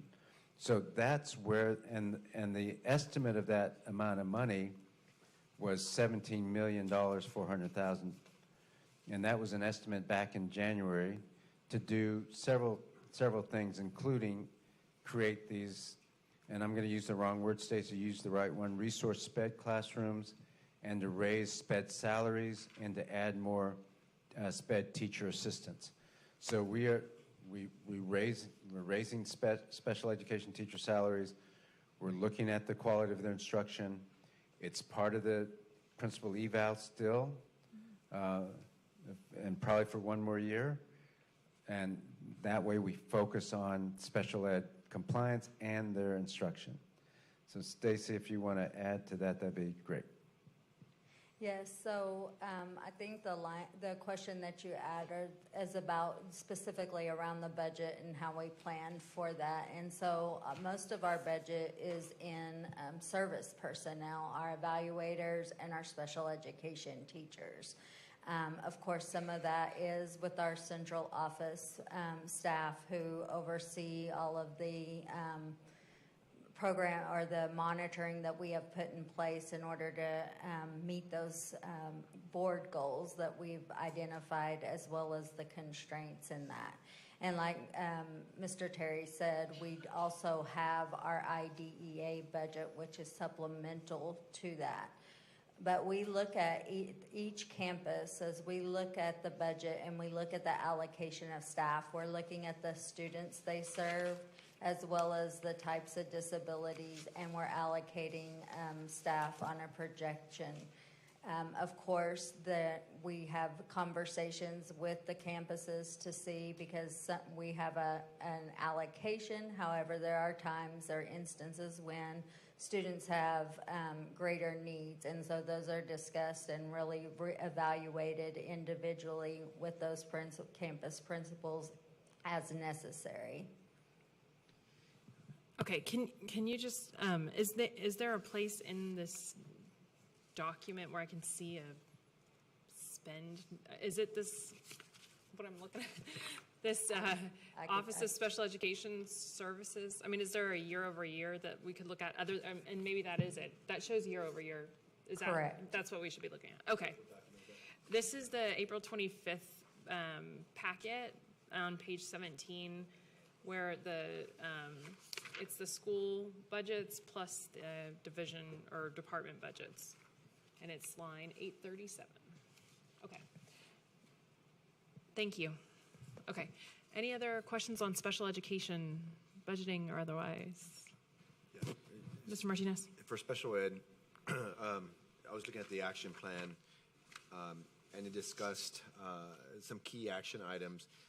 What are the progress you're making specifically? If you look at, I don't know if you have the district action plan in front of you, but on page 8, it refers to creating a rubric for instructional proficiency, working with the unit teams. So Can you explain a little bit about what changes are we doing at the unit level and then at the campus level? Because the goal is really focused on compliance, and that's good, but obviously we wanted to follow through the actual implementation of everything that we need for our students. Right. So you're right, the goal this year really has just been trying to get things in compliant, but moving forward into this year, we're working with the SWOT observation team to have more specific areas around special education as we review that instruction in our classrooms. We're also looking at developing the monitoring system on how do you look at. We talked about specially designed instruction over the last 2 board meetings, and what does that look like in that classroom? So training our principals on what that looks like in the classroom, training our teachers on what that should look like in the classroom with the implementation of the IEP. And so working on that monitoring form to be ready for this coming year. We have one, but we need to revise it. And then really focusing on that implementation of the IEP and bringing that data to say, okay, this is how we saw the IEP implemented, as well as that having those collaborative walks with principals so that we're our unit teams are supporting that work, shoulder to shoulder with our principals as we conduct those SWOT observations, looking at the strengths and the needs, and then in the areas of needs, we can provide that on-the-job coaching as well as professional learning, PLC training at that campus as needed. Okay, any other questions? Okay, what I'm going to suggest, maybe nobody needs this. Does anybody want to take a break, go look back at their papers and come back with additional questions, or is everybody comfortable? Comfortable? Okay, good. Okay, thank you. We lost the superintendent. Okay, I bet he will. Okay, okay, speak now. No? Okay. Well, there will be a second round of questions. I think they're doing 6 days from today. And then our board coach is going to review those, talk with us about any coaching we need around that, and provide them to the administration. Thank you. Everybody had to kind of cut our time a little bit so that we could move forward given the storm last week. Mr. Martinez? No questions, just a comment. I mean, I think what I would suggest in the future is that we have a board workshop much earlier than May 23rd. In order for us, one is to build trust with our community, but more so from a board perspective. And I'm not saying we need to have 10 of them, right? I'm not saying that either. But much sooner than May 23rd. We have 1 month before the end of the fiscal year.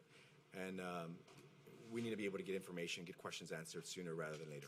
Oh, which raises one more question. Yeah, we're more than willing to take your lead. Earlier, when you were describing the numbers are going to change, are they? I just want to kind of understand that there's not major, huge fluctuations that we should anticipate. No, the bottom lines will pretty much be the same. We predict at the end of this year it'll be about $930 million, but the numbers here. Let's see if I can show you. Here. So if you look in here, the spread within here and in here is what's going to change. Well, and that's my question, because I think it's important to know the final dollar value, Yes. but we're all here trying to understand how are we allocating our resources. Right. If you got $10 and you're going to split it Right. out such and such way, it matters if you're going to give $3 here and $2 here. So my question is not about the bottom line number. I got that that's not going to change a whole lot, but within the allocation numbers, are we going to see vast differences? No, you won't see mass differences, but you will see differences. Okay, thank you. We're going to settle up for this year, which we think that we'll end up with, and then we got all of the budgets in on May 8th, and so we now have to run it through the machine, and it takes 5 days to get through that, and then we'll be hard at work to make sure that we've got it all aligned. You're talking about the school And we budget? expect to have those numbers to you on Tuesday. So. Okay, great, thank you. quick. Yes, ma'am. Takes me a long time to go through this stuff and digest it. Is there a way that when you bring it back to us, you might highlight it, what has changed, so that we can go directly to that number? Can we get a red line?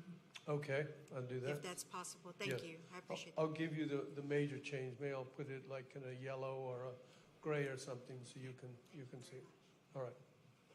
Anything else on the budget at this time? No? If, Audrey, could I Oh, do a yes, couple? Adam. I just had a couple little rapid, small items. You don't have to answer them now, Jim. You can take them for later, but I just wanted to share where I was a little confused in some of the items. And so one is in the way that our sources of revenue are presented, it seems, and if I'm wrong, then it's fine, but I want to make sure, and maybe we do a one-on-one, but it seems as if ESSA funds are separate than the federal allotment that we actually approve on the budget, which shows like 21 million. And so I'd like to better understand whether the 21 million is inside of ESSA or outside, and in this local, state, federal funding number.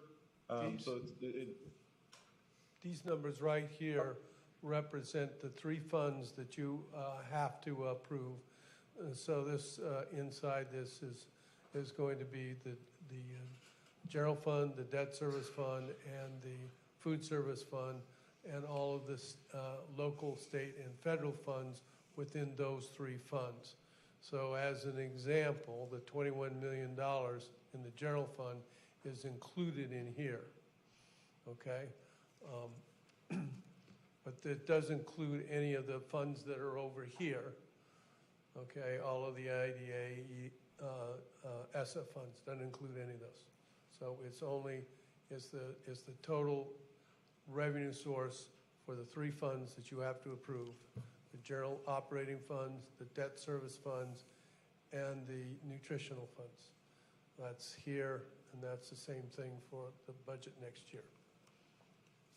Got it. And then separately, but in sort of distinct, it seems a little unique to me that we say that there's 528 as a difference, and I only want to call this out for one reason, but so we're using our fund balance, and the offset of what we use from one year to the next is about 63 million, and then we say we're sort of, we've got a reduction. So anyway, the optics of it just seem off to me. The funds to use a reduction in the amount that we pull from the fund balance to say that we have a reduction in funds. And maybe that doesn't sound the way it does in my head, but I just wanted to call that out as a thing. And then does it show it right here where you're seeing the end of the year? We're predicting a use of just under 200 million, but next year we're projecting a use of the fund balance at 130 million. I think Adam's point is, all I'm saying is I think the point is that we have control over how much of the fund balance we're using. The other numbers are given to us. Am I right? Right. Adam? Yes. And then just another in my slide 30, maybe it's different on yours, but the non-NES school budgets, you referenced it, but it still didn't quite come across clear to me. And it's that this only shows 189 schools. And so the numbers that you've got on the prior page and this one, or the following page and this one, only seem to account for 189, and it really made it hard for me to follow what was going on there. So perhaps we can get an update that includes all 274, or sort of clarifies that, if you will. And then sorry, these are small, but I just wanted to throw them out there so you had them. Going down to the professional contractor services, you did mention this.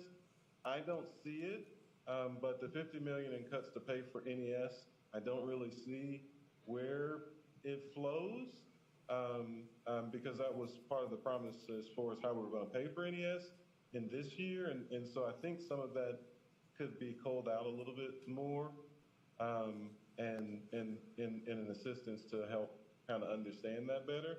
The last is a little further down, and on the nutritional side, we didn't really talk about this at all, and I know it's its own budget and supports itself, but I'm wondering how meal prep services support our vision overall, but that the takeaway seems to be that we're declining enrollment but increasing per pupil meals.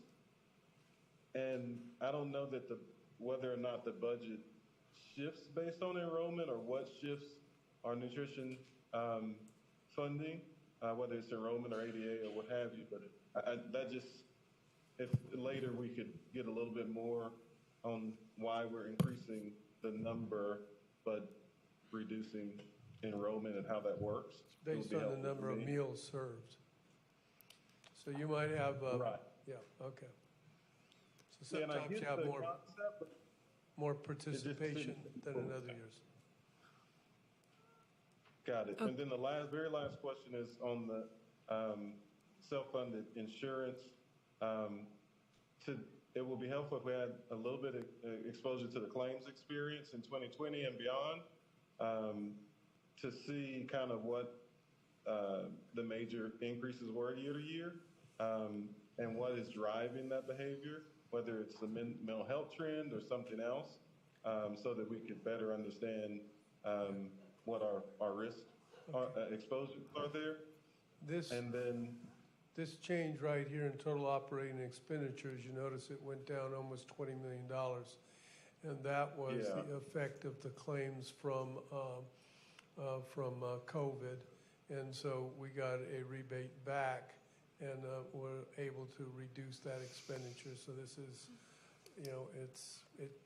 notice here that it started at 173 and it stays pretty constant, but this is in the COVID year, 2021, and you'll see it comes back, and then it's starting to rise back up after the COVID through inflation.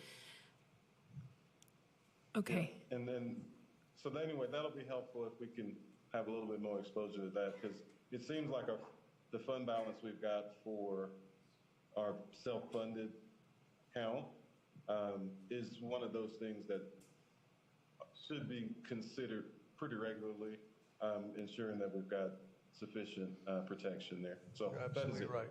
You're absolutely right. Okay. Thank you. Ms. Cruz-Arnold, do you have a comment or question? Yes, it is a comment. I want to echo a little what Rolando said. I want to thank you for the very beautiful presentation. It's very easy, at least for me, to follow, but I feel for members of the community that I see them and they're looking at their phones and they're, trying to make the handout big. And so I think whatever we can do to share this earlier with members of the community, if they're like me, like I print everything out. I have to see it this way for it to make sense to me. And I'm sure there are people in our community who feel the same way. And I think it would add to the transparency and the clarity that we owe the public. Do we have... This will be on the website. Okay. I'm talking about in advance of the meeting. Yeah, I understand that. Okay. Any other comments, questions, concerns? Okay. Then, the board will now recess to close session under Chapter 551 of Texas Government Code Open Meetings Act, subsections 551.0. Thank you very much. To both of you and everybody who contributed. I know it's a big job to bring us the budget and a lot of work by everybody. So thank you. Thank you. Okay. The board will now recess to close session under Chapter 551 of Texas Government Code Open Meetings Act, subsections 551.004 through 551.089. Should board final action, vote, or decision on any matter considered in the closed session be required, such final action, vote, or decision shall be taken at the open meeting covered by this notice upon the reconvening of this public meeting or at a subsequent public meeting of the board upon notice thereof. The board has recessed to closed session at 10:19 p.m. on May 23rd, 2024. Thank you.